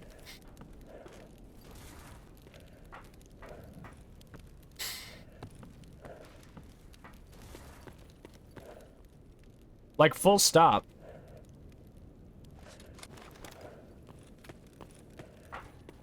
I would go as far as to say that it's the main reason people are still playing Fallout 4, and why Fallout 4 has a bigger player base than Fallout 76.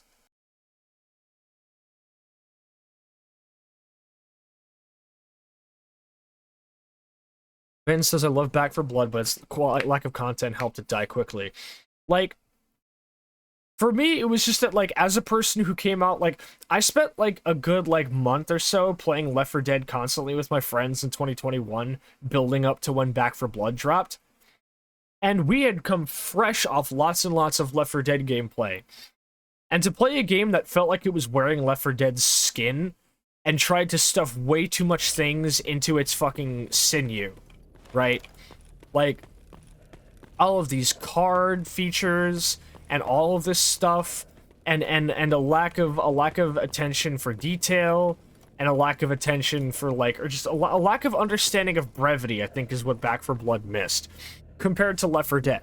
Left 4 Dead is comparatively simple, but it allows you to really appreciate what it has and how well it does what it does. Yes, PK, 76 was a broken mess at launch. It was also, I think, breaking a lot of, breaking even some trade laws in regarding to false advertising regarding a lot of its special editions. Broken mess at launch would be an understatement with 76. 76 made Fallout 4 look like a finished game.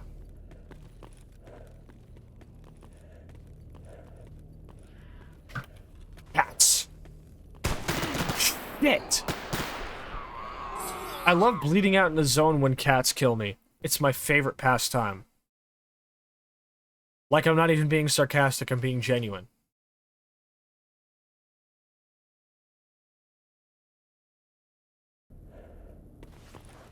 And I was at, like, fucking, like, 70% health, We'd like to too. take a moment to announce that... It's 7 a.m. in the morning and I'm getting my knees fucking torn out by cats. just zone things, I guess. Fighting these mercs would have been actually feasible if I had a night vision system, but I don't. Oh, I get to show this off to you guys, because they implemented this when, while I was on my break. But anomalies now actually affect grass. You see this burner anomaly? Watch what happens to the grass around it.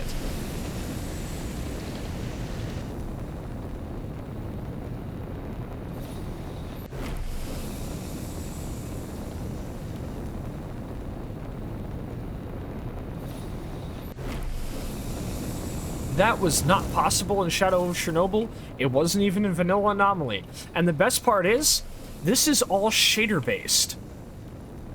The fire is not what Vanilla Anomaly fire looks like, by the way. That's part of the Hollywood FX mod. But you see the fire not only igniting and, like, blowing the grass around, but you also see the grass casting shadows. This is shit that Anomaly at launch wasn't doing. And it wasn't doing it until now. This is why I love the modding scene for Anomaly, because they're making insane shit come true. And all fucking anomalies do that. Gunfire does it. I can walk through the grass and do that. Watch this one, watch this one.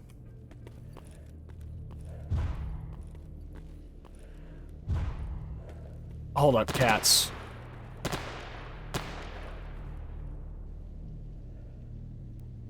There's a lot of them over there.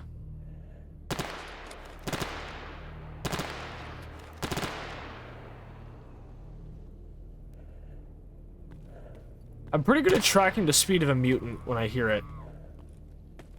Hold up. Here we go, watch this. That shit looks cool. It sucks it all in before blowing it outwards. Don't think too much about that statement. Also, Ben, why are you not VIP yet? Hold up.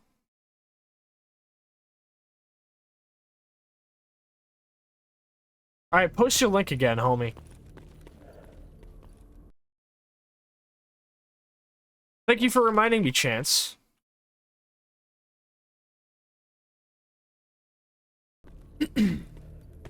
All my homies get to be VIPs.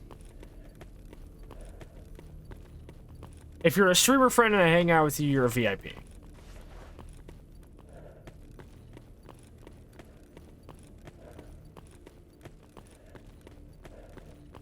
Hey, just being consistent about it. Hold up. Let me see how the electrical anomalies affect the grass, actually, while I'm here. I'm getting hungry, though. I gotta eat something.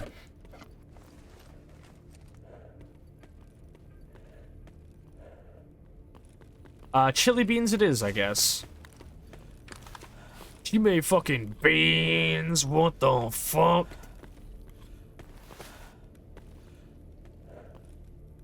Alright, watch this. Let's see what this grass does. Pretty tame, but still pretty cool. The lighting effects created by the electrical anomaly help it a lot. I love how Hollywood FX changes anomalies.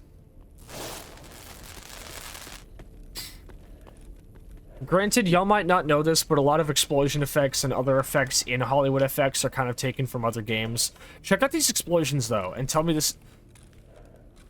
Your desire to stand in front of my gun when I'm about to shoot something is noted, but...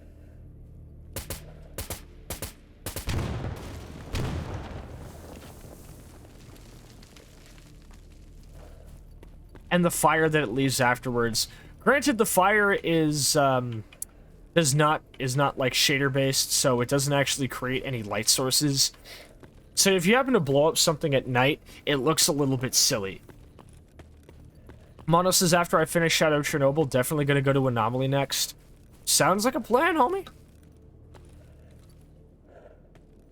I will say, skipping Call of Pripyat, you will kind of be, like, a little bit, like, sort of, like, thrust into a lot of gameplay elements and mechanics that Call of Pripyat prepares you for. But I think Anomaly does a little bit of a better job explaining these mechanics than, say, Misery did. and I could not in good faith suggest that you play Misery. Fuck that mod. Doo-doo ass, terrible, garbage, shit.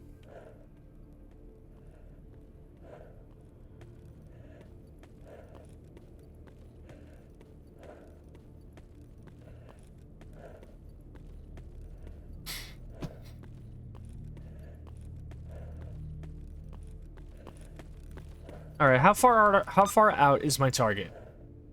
He's pretty close. I know what my target looks like. I'm not trying to kill the entire squad. Just one guy. And I know that this one guy is wearing a scientific suit. Well, check this out. I just realized this, by the way, but I can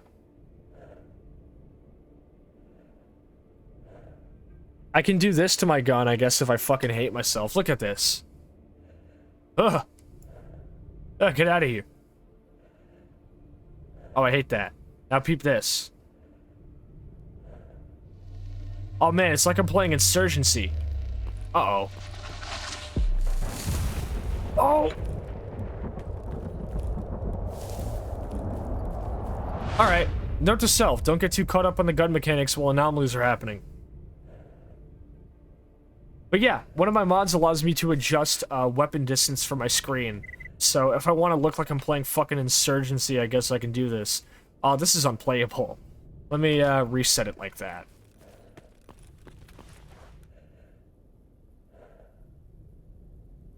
Although doing it with a shotgun could be useful, actually. A god said stop playing with your gun. Yeah. Stop messing with the FOV. I set it to 70 for a reason. But yeah, so my current target is wearing, or going to be wearing, a scientific suit. A bloodsucker, huh?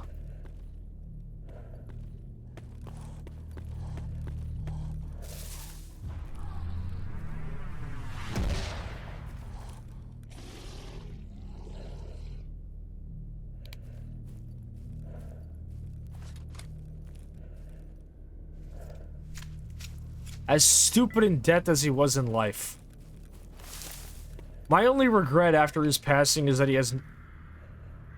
My only regret after his passing is I have no place to take shelter in this... Ooh. I better hurry. I better hurry. That's not good. Wait! I have drugs! I have drugs! I have drugs for this. I brought a drug that can help me survive this. Oh my god. Wait, hold up, hold up. I have somebody to kill first. This is bad.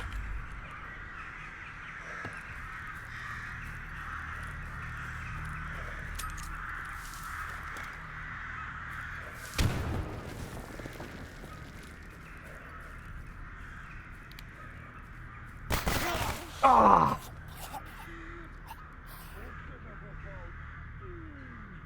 Okay.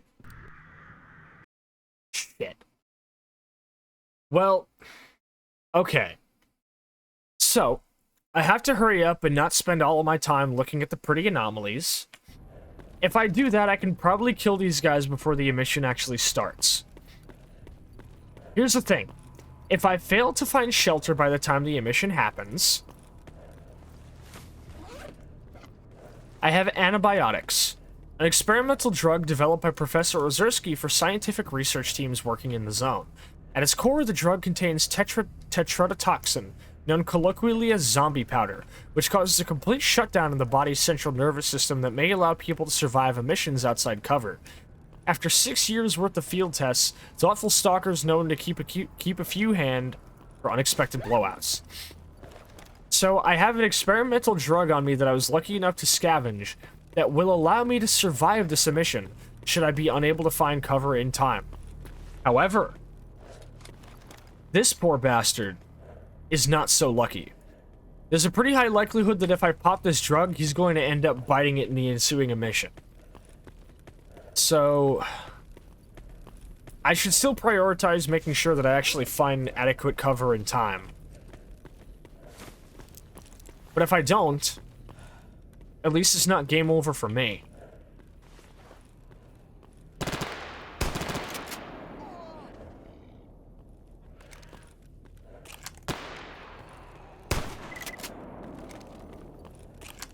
cats. If he gets killed by cats, I'm gonna fucking scream.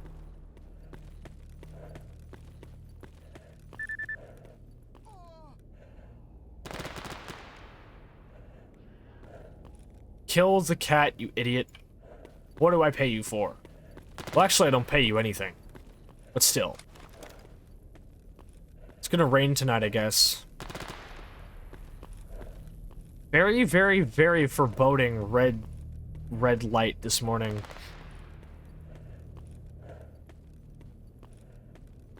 I'd be lying if I said it wasn't at least a little bit pretty.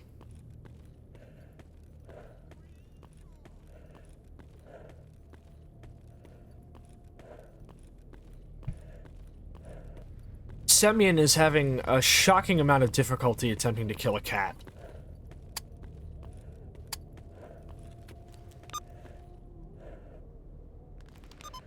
I noticed that my... Hold up. I noticed that my target started moving to that area when the blowout happened. Which means, if I get there first, I can beat them to punch and shoot them down as they come running.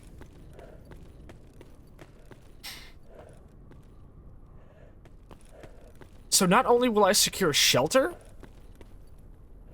but I'll have an easy out for this. I have to get a move on now.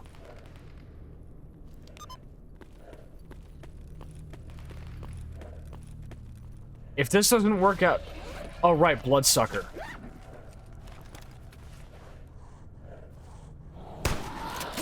Ouch. Heal yourself, idiot. Ah.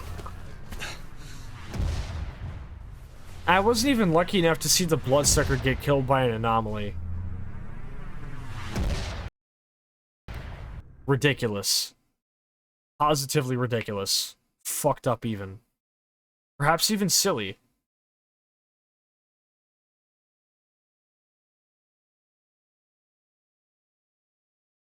God damn it.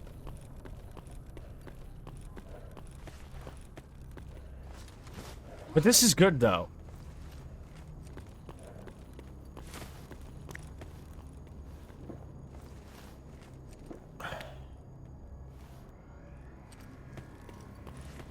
So, we get to where the mercs are supposed to be. Or where they're going to be going. Beat them to the punch. Pull up in the location they're going to be running to when the fucking, emission hits. Pop them as they run there. And then take cover there while the emission hits. Then all I have to do is get across the entire fucking Darkscape without getting killed by anything. You know, only the most difficult task in all of Stalker.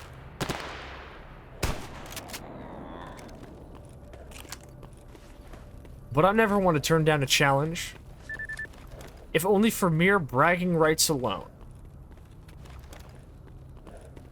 However, if I'm going to be, like, for sure engaging in armed enemies, I am going to reload my mag and switch in a fresh one, so...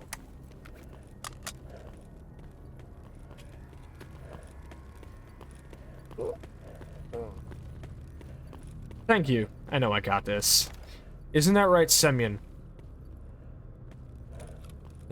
You'd have a better chance if your MP7 was actually chambered in 4.6. But unfortunately, Anomaly's developers are not so merciful.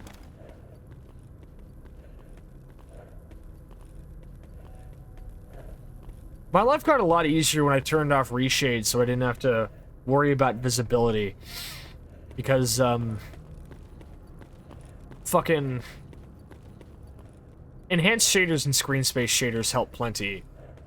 But just in case, actually, let me see how it looks with this.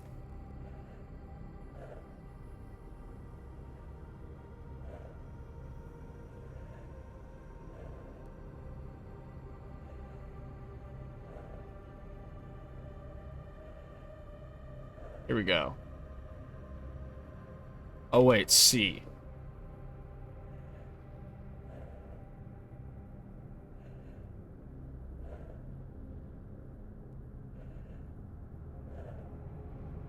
Huh. Never mind.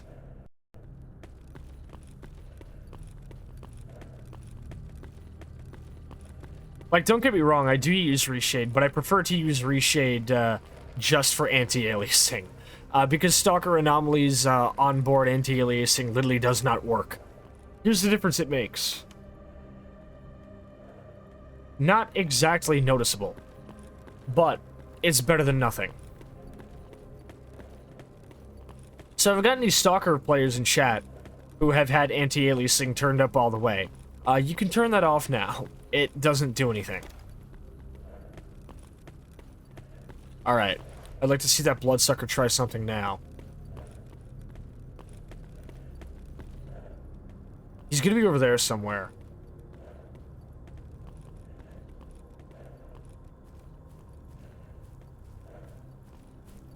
Unless he's just not here.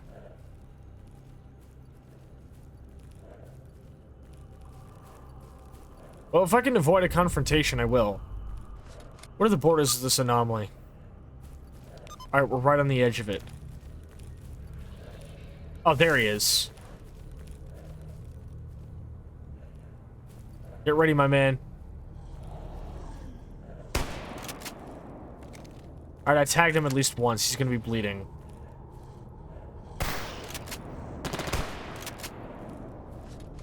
He's still alive? I think he's still alive. Yep. Aha! I knew it. The buckshot had him limping and struggling to keep moving. I was lucky enough to get him to bleed. Very good. Very good. Good work, Sascha. Pat yourself on the back. Alright, what do we have here? This is where the mercs were heading earlier. This doesn't look like a place you can take shelter in a mission.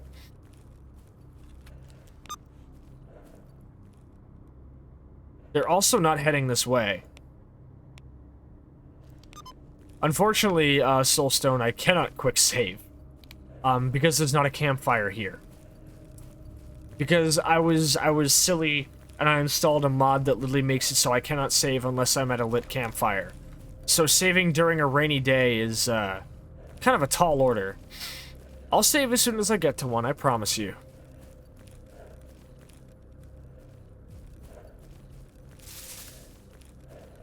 Ah, thank you for the Hydretch. Hold up.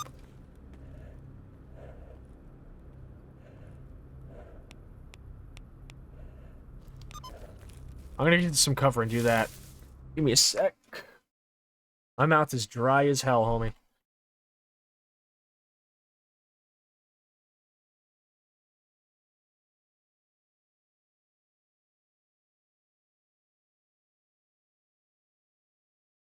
Hold up.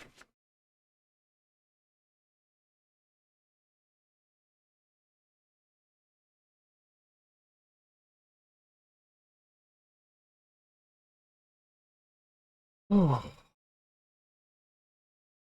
Let me check something on my room stats. Better. Better. I'll take it. Give me a sec as well. I have YouTube Studio. There we go. Alright.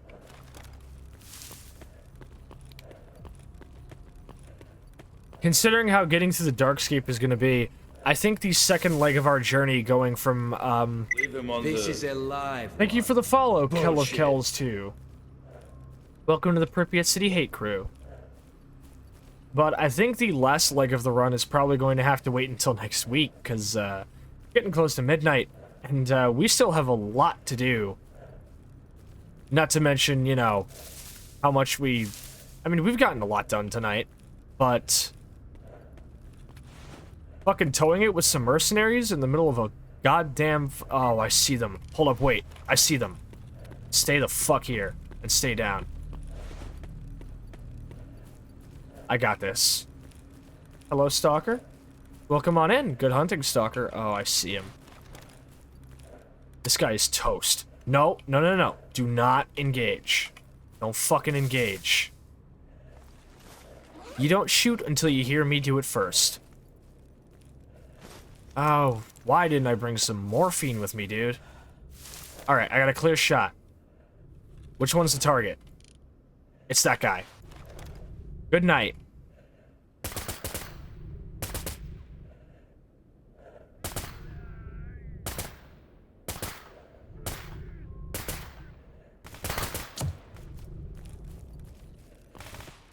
Shit, shit, shit.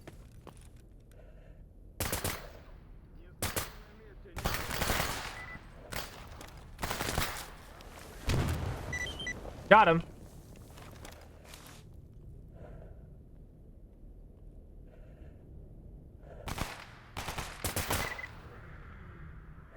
And there's the blowout.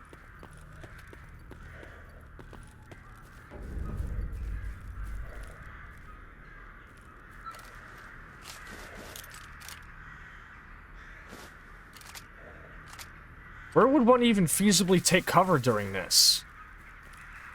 I guess the game will tell me, but fuck me. The odds are pretty thickly stacked against me, homie. A Galil AR. Not interested. Oh, of all the fucking things, man.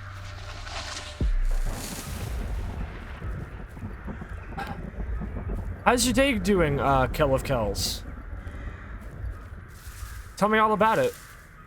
I'm kind of fighting for my life out here. I'm be real with you. But, I love a good challenge. Where's the last body? Here you are. Danko Orderly.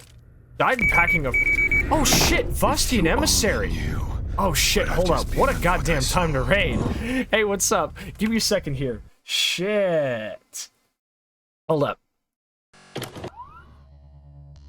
Welcome on in, Raiders. How are you guys doing? Let me give you a shout out real quick. S.O. Vostian Emissary. Fox Team Raid. Awesome. Welcome on in, Raiders. I am Too Much Sascha, the Chernobyl battle maid. Double raid! A double raid? What I've just been. God damn! God damn, we got a Fox Team raid and a Cat Team raid. Fuck me. Hold up, Spiral, I just expended my shout out on the first raider. Double raid. Well, alright, well then I can get both of these done in the same time. We'd like to take a moment to announce that... Ah! Thanks, Alexia, you bastard. Weren't all the ones you threw at me during the fucking Halo game last night enough? Anyway, welcome on in, Raiders. I am Too Much Sascha, the Chernobyl battle maid. I came here as a mercenary before disappearing for 2 weeks, appearing with a new tattoo. Now I hunt mutants, anomalies, or rather mutants, artifacts. Thank you, Vostian, for the follow. Bullshit. I hunt mutants, artifacts, people, mercenaries, and when I'm not doing any of those things, I'm living out of the back of the 100 Rads bar, where I sometimes work as a barmaid, and I stream on Twitch. I stream horror, FPS, sometimes music, sometimes racing games, who the fuck knows. But thank you both for trusting your communities with me and dropping on by. I hope all of you have a wonderful night. Vostian, tell me what you were playing, and Spiral, tell me what you were playing. All of you tell me about your days. It's wonderful to see you, Silime and Alexia, as well. Thank you for the follow, 2SM4D. Bullshit. Also, hi, Heminator. Chai Lanks as well. God, we got a lot of friends up in here. Not often I stream on Tuesdays. Glad I got to raid in. Warframe. Oh, you were both streaming Warframe. Oh, this was a planned double raid. Well, goddamn. Well, I'm happy you guys were having a great fucking time.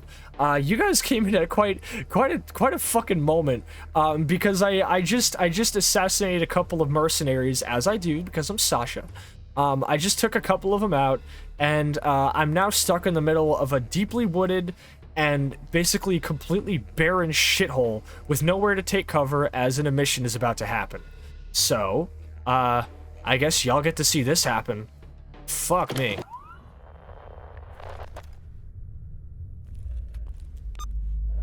Please give me the order. Please give me someplace to take cover, dude. Please. Are you not? I could be running someplace to... Oh, there's cover right here. Oh, thank God there's a train tunnel. Thank God there's a train tunnel, dude. Holy fuck, I was so scared. It's a rad suit. Alright, I've grabbed everything of use for me off the corpses. We gotta move. You. Semyon. Stand the fuck still and carry this. Oh, we gotta move. We gotta move. Oh, it's getting bad. Oh, shh. Really? Really? I go to all that trouble. I sneak up on a mercenary squad. I survive an encounter with a bloodsucker. I survive an encounter with dogs and cats. And what happens? I get capped by a fucking springboard anomaly. Stand still. You're coming with me. This is our fate.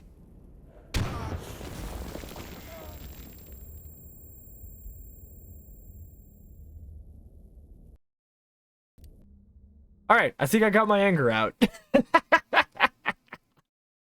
Warframe Tuesday. No, you put the W after the 2, so it's like Tuesday. Warframe Tuesday. See, there you go. Alright. Well, it's a good thing Spiral's totally not a cat, because I'm about to fucking put, like, 15 slugs in one right now. Why are there no girls in Stalker? But there are.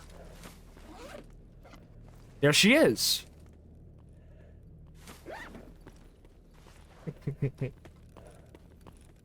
Take care, have a great day, everyone. Ah! Hope you have a good night, Heminator. Do you think the exclusion zone is inclusive to trans men? Abso-fucking-lutely.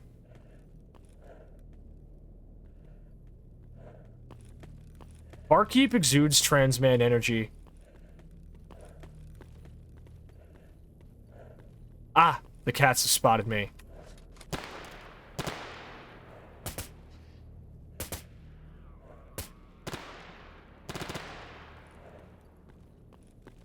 Hold up. You got this covered this time, right? You're not gonna let the cat, like, kill you, and you're not gonna fight with it for, like, 10 minutes? There you go. Short, controlled bursts. Have you read the book? I have not read the book yet, but I have seen the film, and I was a very, very big fan of it. Check this out. What? I still love how these anomalies look. Hold up, can I get a look at the, can I watch the explosion again? Can I watch the cool explosion again, because I'm a very simple gal. Also.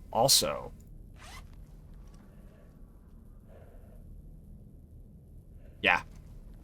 We're gonna tune up my armor real quick. It has seen better days. What I wouldn't do for a little fucking pack of Yadulin right now. Alright, check this out. So for those who are new to my streams, this is a very, very heavily modded version of Stalker Anomaly, which is a sort of like mod merge of sorts that merges all the worlds or levels from the mainline games and creates a very good but punishing free play experience. But I also have most visual effects and particles overhauled to look very different. So, for example, you've got these brand new anomalies that also affect the grass around them. But here's what explosions look like, and I can't get enough of seeing them.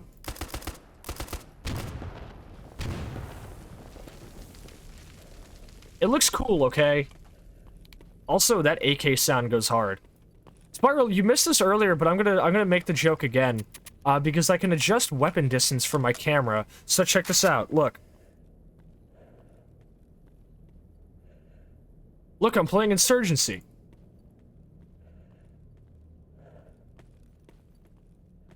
Laugh! Oh, it's fucked up. It's unsalvageable. Getting hungry. It is a bad idea to pick a fight with mercs on an empty stomach. So, canned beans time. She made fucking beans, what the fuck? I love how this fucking add-on makes anomalies look. Okay, so, we have our mission. Wait. Oh, they're up there again, so they're even closer this time. I'm still going to have to make a break for the bridge, though. We have mercenaries over there. I don't need to kill the entire squad. I am only tasked with assassinating a specific member of the squad. He's thankfully very easy to pick out. He's the only guy wearing a hazmat suit. The rest of his boys wearing regular combat armor are not needed to be killed. However, if I kill him, they're still gonna come after me. So eliminating the whole squad for, you know, the purposes of eliminating loose ends, probably in my best interest. Now, I attempted this during my last Stalker stream with a UMP. A little fucking, you know, basic little SMG that fires 45 ACP ammo, a pistol cartridge. As you can probably guess, this task was nigh impossible like that. So I gave up and came back when I had this.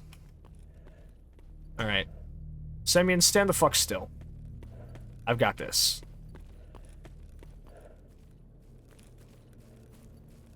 Alright. Please tell me I have some type of coagulant on hand.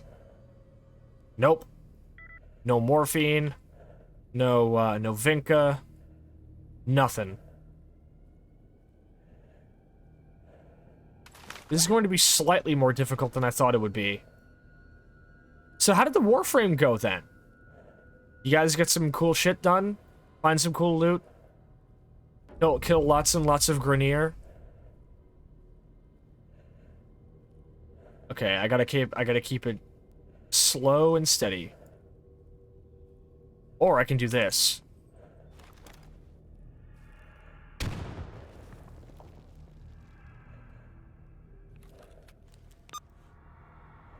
Where'd they go?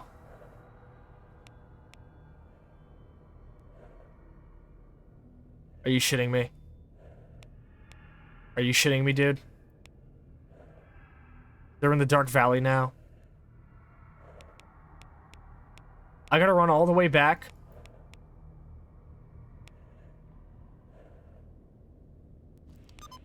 There's not even a level load zone here. How the fuck are they getting to the Dark Valley from here, dude? Oi. These guys have been tormenting me for weeks, man. I've been hunting these shitheads for weeks and they just... Ooh, I'm mad. Doing some circuit grinding, the new roguelite mode. Always a good time, very hectic. We love hectic here. Speaking of hectic rather, any new chatters, have you guys ever seen a bloodsucker before? Would you like to? Let me show you. He should be right over here.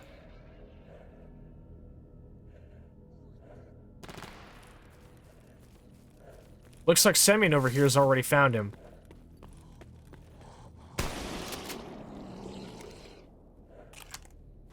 I promise you they're normally kind of a pretty significant threat in the zone. They just kind of stop being one when you have a shotgun. Look at him, ain't he cute? Alright, let's see what you can offer me. You weren't very useful to anybody in life, but maybe you can be in death.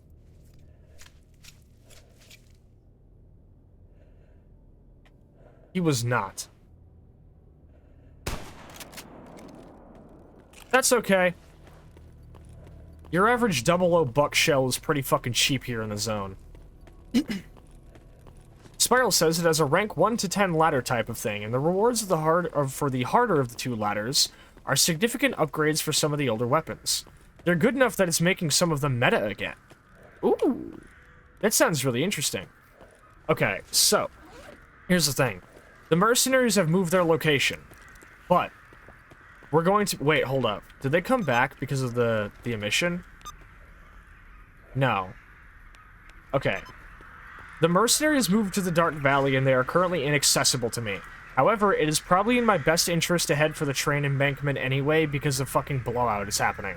And I don't know about you guys, but I'm not really a big fan of being, you know, fucking caught in a huge radiation blast that turns me into a slobbering zombie that can only walk around, shoot a gun, and say how much I miss my family. You know, like those poor bastards I killed earlier in the stream.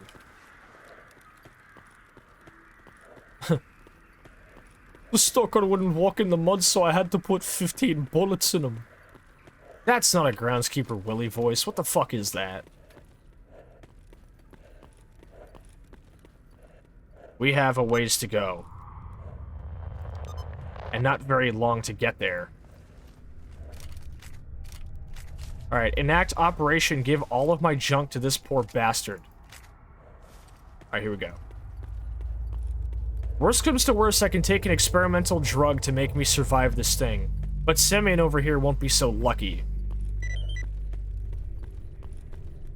Where's the nearest shelter? Over there? Well, it's closer.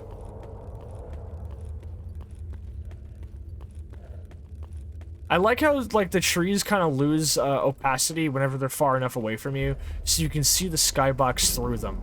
That's always been a little bit funny to me. In a really charming Slavjank kind of way. Alright, what is this shelter you propose for me, dear stalker? Oh! I can just go under the bridge. Yeah, no, this is actually a great place to take shelter.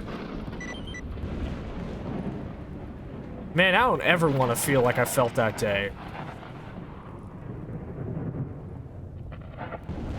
No, no, you fucking idiot! Get under the bridge! Get under the bridge! Oh, he's gonna die. Get under the fucking bridge, you imbecile. Oh, he's gonna die. He is so fucked. Get in here, come on. We only have a couple of seconds before the fucking things come in. It's coming! Get in!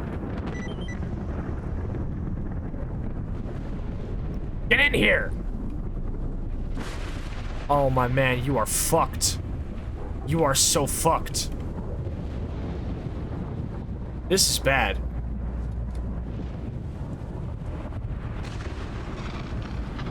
What the dog doing? Oh my god, dude. I've never seen this happen before. The fucking thing is coming!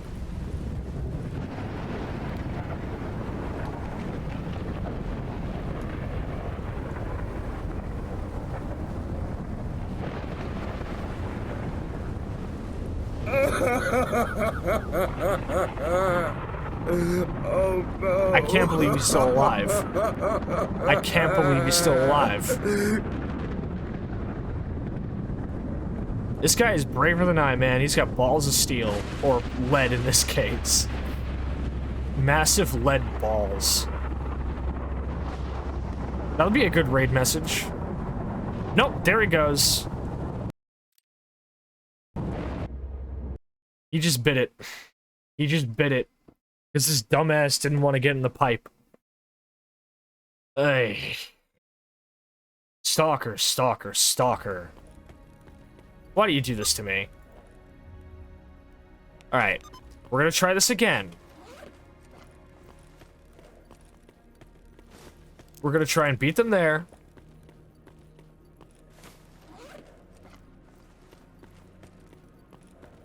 If I get there and I find out they're not there and they've moved to the Dark Valley, I'm going to keep moving over to the railroad embankment so I don't have to worry about this guy not wanting to get underneath the pipe. Because his pathing keeps thinking he wants to go on top of it. It's okay. This too shall pass. I need my weight cap to not be in the yellow, so...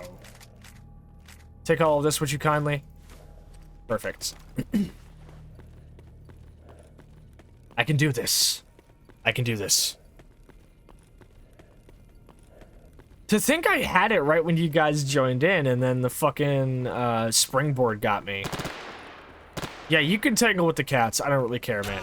Ouch! Okay, I care now.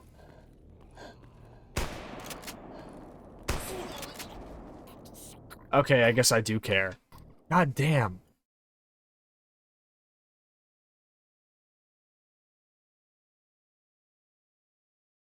Do you guys think maybe I should go back to the Dark Valley and wait for the emission to pass over? Because it feels like I'm between a rock and a hard place here.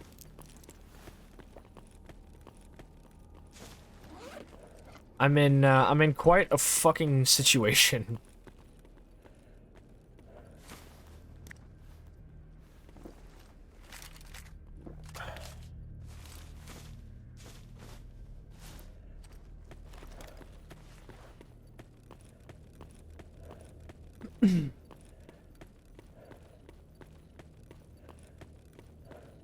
It's all good.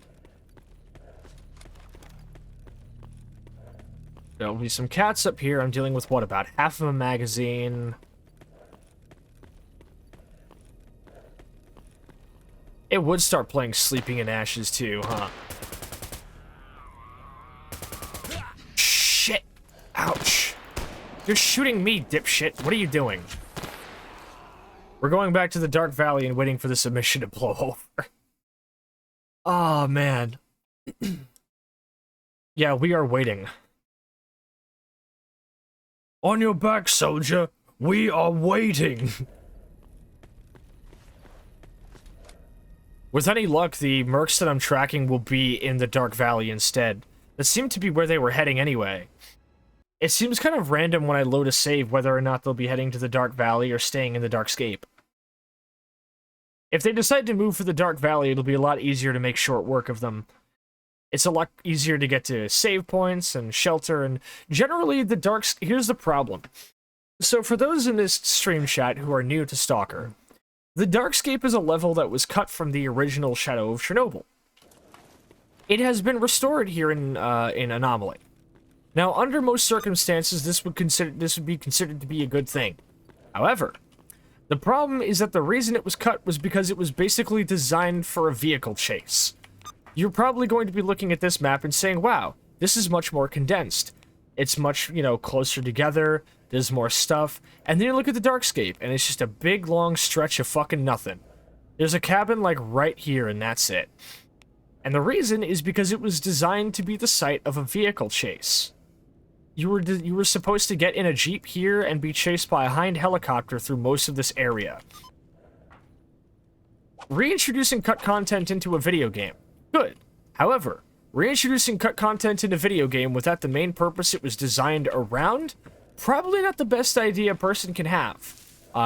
Because the fact that it was designed for a car chase means that the level is very, very long, big, lots of flyover country with not much to do in it, and especially if you're some poor bastard like me who went out of her way to install a mods that makes it that you literally cannot save unless you're at a lit campfire, which there are very, very few of in the Darkscape, you're kind of just asking for punishment. So I'm kind of fucked going to the Darkscape. And it's why I take as few quests to go there as I can, because it's big and it sucks. The emission will be here any minute, so I'm just gonna sit down, take a fucking moment of reprieve.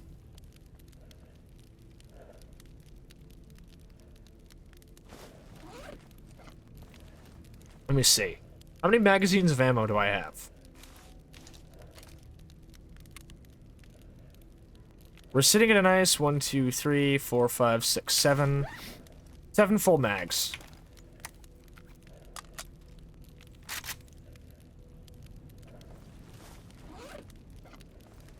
Plus half of one over there. And of course, I am going to quickly repair my armor for a moment.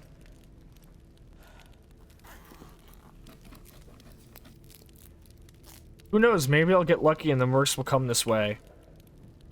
One can only hope.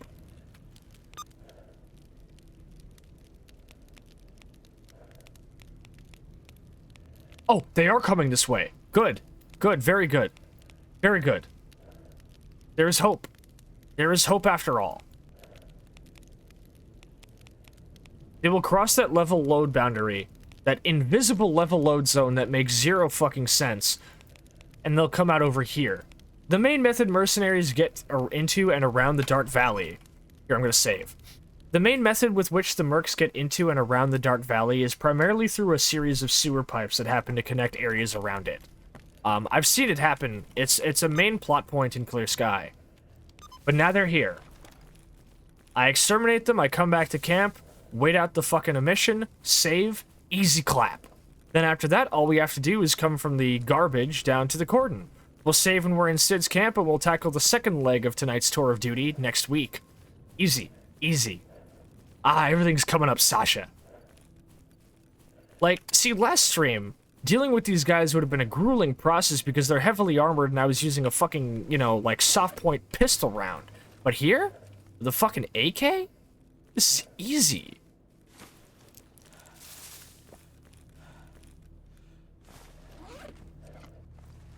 However, it's not easy when I keep running out of stamina because I'm hungry and thirsty. So give me just a moment, please. That's the emission. However, that doesn't mean I have to run for cover yet. That does, though. Aye. Alright, there's the birds. There's a minute between the birds appearing... Well, good thing I saved. Good thing I saved. So, you guys are also hearing a different mod I've installed called Pre-Blowout Murder, which means before the Chernobyl plant releases a lethal wave of radiation that blasts across the entire zone, you get to hear the sound of an entire flock of crows running for cover. It's pretty scary. The first time I heard it, it sent fucking chills up my spine. So, every time you hear that, it usually signals there's at least a minute before the actual emission begins. You have about 60 seconds between the first crow cawing and the actual emission beginning. After that, it starts and you've got like a couple of minutes to spare before it actually hits you. Even when the emission actually begins, you're not in any real danger until those big radiation waves start moving across the zone. They look like massive clouds of fucking pyroclastic flow. And as soon as they hit you, that's it. But if you're in cover before they do, that's all that matters. Emissions are actually really, really forgiving and easy to avoid in this game, thankfully.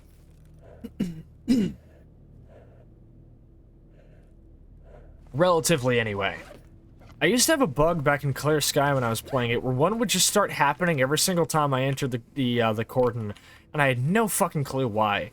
It made my efforts to relocate all of my loot to a different faction base very, very difficult. Hold up. I'm popping this preemptively. Alright, schmucks, where are you?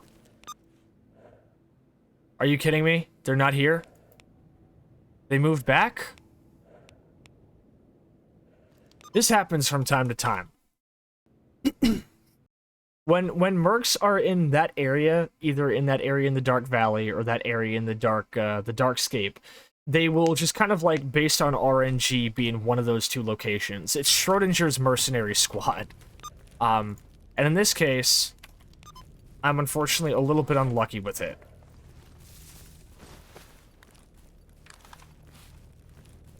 It requires a little bit of finesse to catch them at either of these locations because of how much they tend to literally patrol in and out of level load zones. Catching them off guard will prove difficult, but I do love a challenge. I wouldn't be the Chernobyl maid if I didn't. I just have to make a mad dash to a location and hope I can beat them there. Here they come.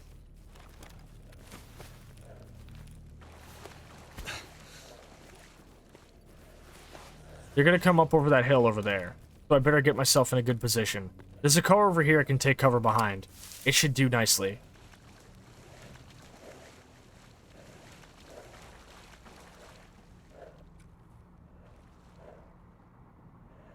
Alright. Any minute now. Yep. I see him coming down the hill. Do you see him? I see him. So that guy right here, I'm gonna give you guys a quick look. That guy is my target. So, sleep tight, shithead.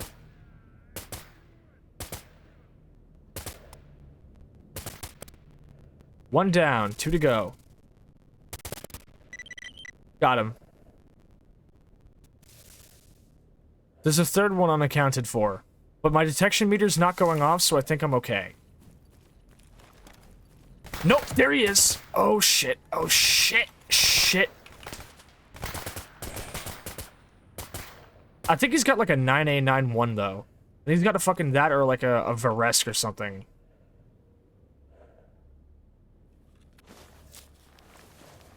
Oh, that's a big problem. That's a big problem. Oh, shit. Shit. Where is this motherfucker? Oh, you just made the biggest mistake of your fucking life.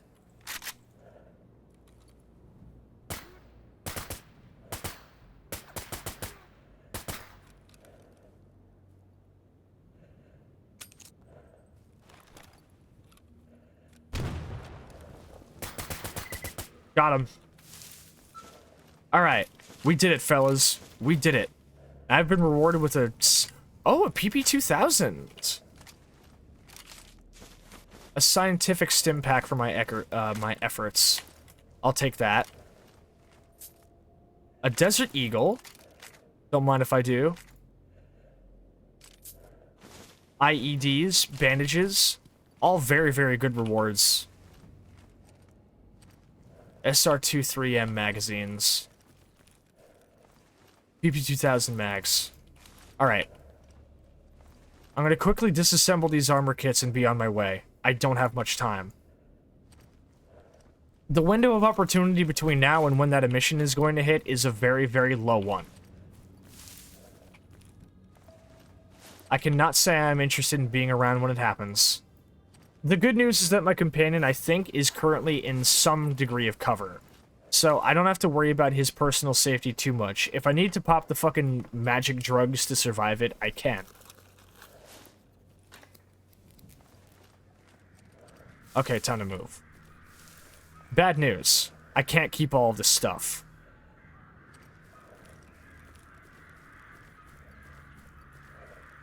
But there's a stash I can put them in here. I think. Yes, here we go. I'll come back here later. Here we go.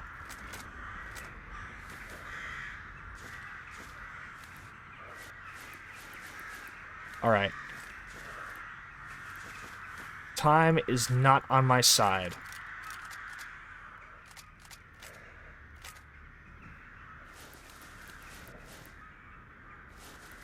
Y'all better start praying for me. Alright. I need to get it from here to over there. And I have very, very little time to do it. Come on, come on, come on. I can literally see it. Then all I have to do is head back to that fucking spot in the swamp over there, pick up my shit, go back to the garbage, and then to the cordon. Easy as shit. Or maybe that's not the statement. I don't know. All that matters is I don't die right now.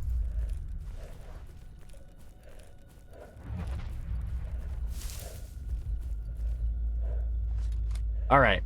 We made it. And this is a good place, too, because we get to get a good view of the fucking emission happening. We're here.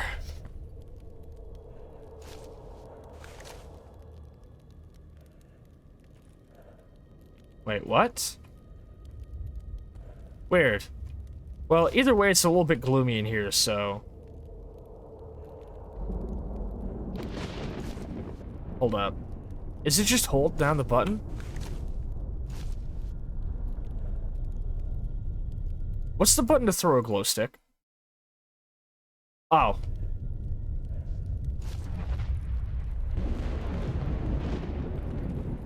Here we go. It's a little bit nicer in here. Not by much, but, you know, it beats being in the fucking dark. Now peep this. This is what you came here to see.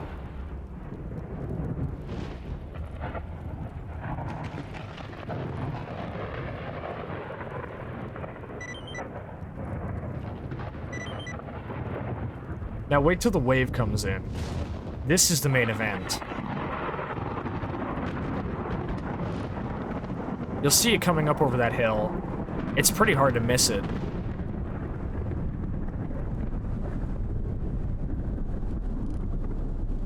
Wait for it. Wait for it.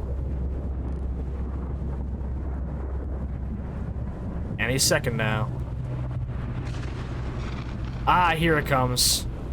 You see it?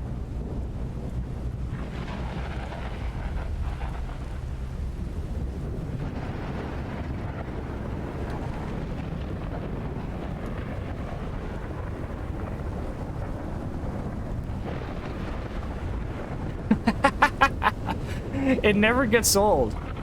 It's so fucking cool. I never get sick of watching this. To have the luxury to be able to witness this firsthand must be insane. Let's not sugarcoat it though. I've probably got like all kinds of new diseases after witnessing this. I'm probably gonna live like to be like no older than 40. Look at this shit. But God, is it cool. I think now I understand why those people climb on the fences near an airport so they can have the plane knock them off. This must be the same kind of thrill.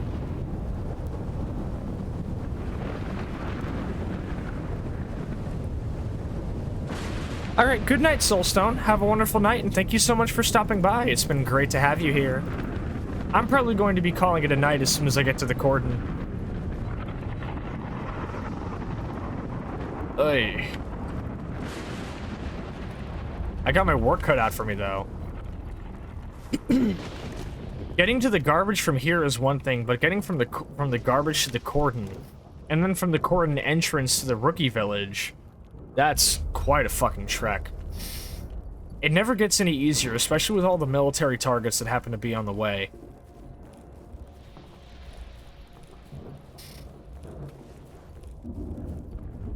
Either way, the hardest part is over. Alright.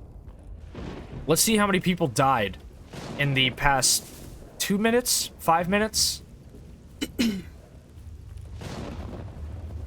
They'll give us a casualty report in the next couple of seconds. Oh, this is beautiful. Look at this. Look at this. We only lost 8 people, though.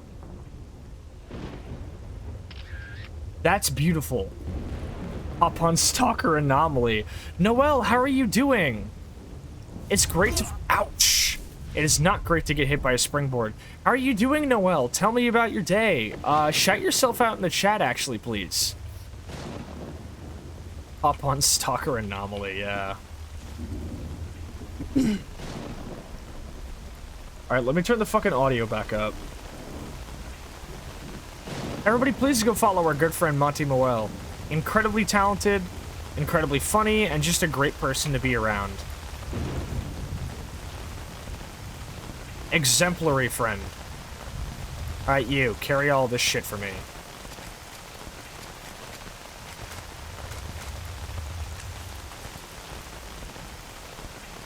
Hold up, what is this? A CZ52 magazine. Don't care. Mole spotted in the chat. So-called free thinkers when the mole appears. Alright, we're good. However, I planned to save when I came out here. That doesn't really appear to be an oh wait, no, hold up, no. I forgot. At the end of every blowout, you're usually hit with, like, torrential rain for, like, 2 minutes. But it comes to pass. But god, look at the fucking ground fog.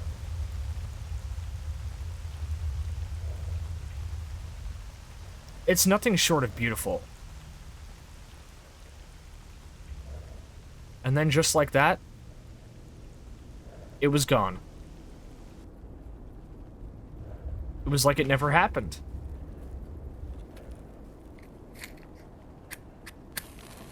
And you're just left with the eerie sound of the wind blowing. The loud crashing and clanking and thudding of things falling in the distance as the emission continues in the opposite direction towards the outer edges of the zone. Still carrying on destruction, but it's far enough away that you can hear it. It's almost soothing at this distance.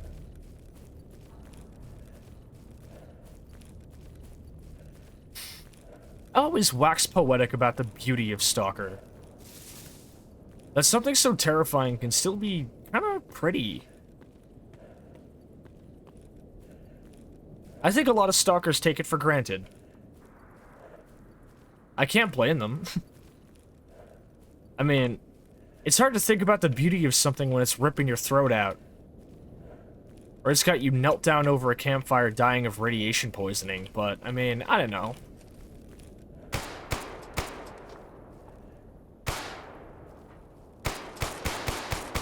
Steel wool, huh? I guess I'll take it. Look, I got... Oh, no. Don't walk into that.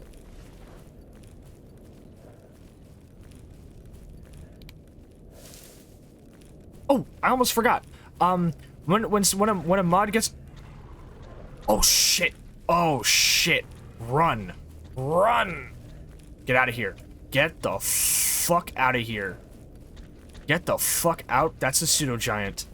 That is a pseudo-giant. We need to leave. We are getting out of here right fucking now.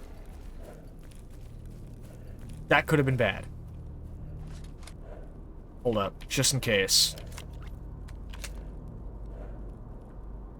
I need my stamina to come back.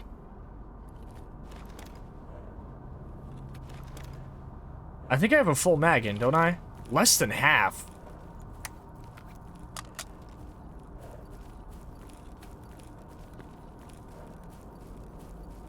Alright, back to the garbage. Oy. You know what, since it's midnight, I think I actually might call it when we get to the flea market. I think I'll head back to the flea market at the garbage. That's a good place to rest for the week. We come back next week, we go down to the cordon, from there we go to the meadow, and then to, the swamps. From the swamps we go to Agriprim and then Yantar. And from Yantar we will head on down to the wild territory and then the bar proper. I don't want to stretch myself too long with my first stream back in like over a week. So I think calling it here is probably best for me. God, what a beautiful morning.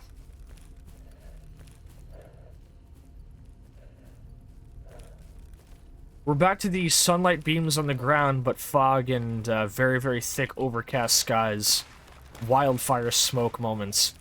Honestly, considering what the blowouts do, not entirely unrealistic expectation to set. But what's the morning sun without a little morphine?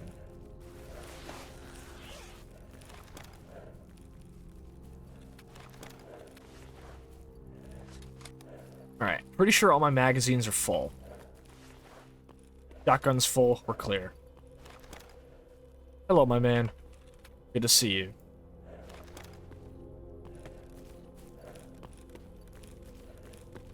And since I've still got a raid message in my mind, I think I know what I'm going to do. First off, I need to bind a move to point key. But first, fire axes. FNFAL.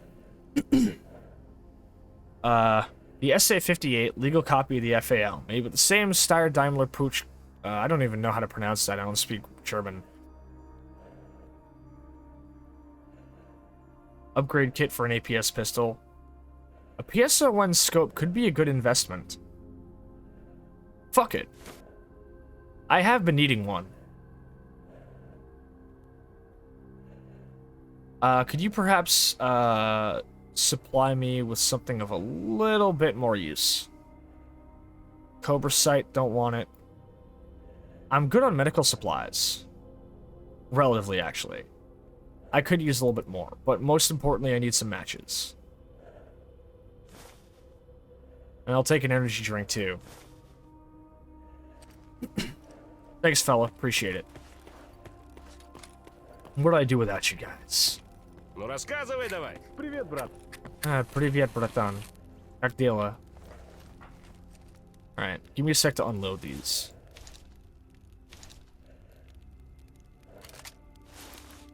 Child's play.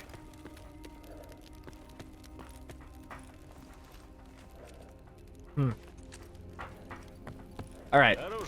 Let's save and call it a day here. Awesome. Alright, so, we're going to call it a night. I'm going to head on down to the bar and find us somebody to raid out, so just a moment. Okay, now, gaming! Gaming, says the mole. While we're here, by the way, I meant to give Spiral this shout-out. Because I gave one to Vostine, but not to Spiral. But please, everybody, please go check out our good friend Spiral Galaxy. It's amazing, a fantastic friend, a fantastic streamer, a fantastic person to game with, unless you're playing fucking Halo 3 with it. Then you might kind of get your ass beat. But it's like a fun ass beating, you know? Anyway, please go check Spiral out. And thank you both, Spiral and Vostine, for the raids. You're both wonderful people, and I'm so happy to have y'all around. Let's see who we can send the love on to. There's gotta be somebody streaming at midnight. There's always somebody streaming at midnight. Pinch? Pinch is streaming. Pinch, like, just started streaming, actually. Like, literally 3 minutes ago. So let's start them off strong. Alright, I think I know what our raid message is gonna be.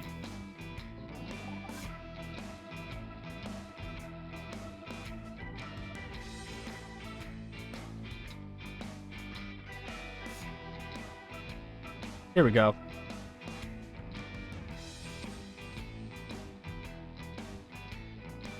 Massive lead balls. That's finna be our raid message, I think. Hey, what's up, ZZCHX? We are about to raid out, but you can definitely join us in the raid. We're gonna send ourselves on down to Pinch Raccoon, who's streaming some Legend of Zelda Tears of the Kingdom. With that said, unlucky. Nah, it's all good.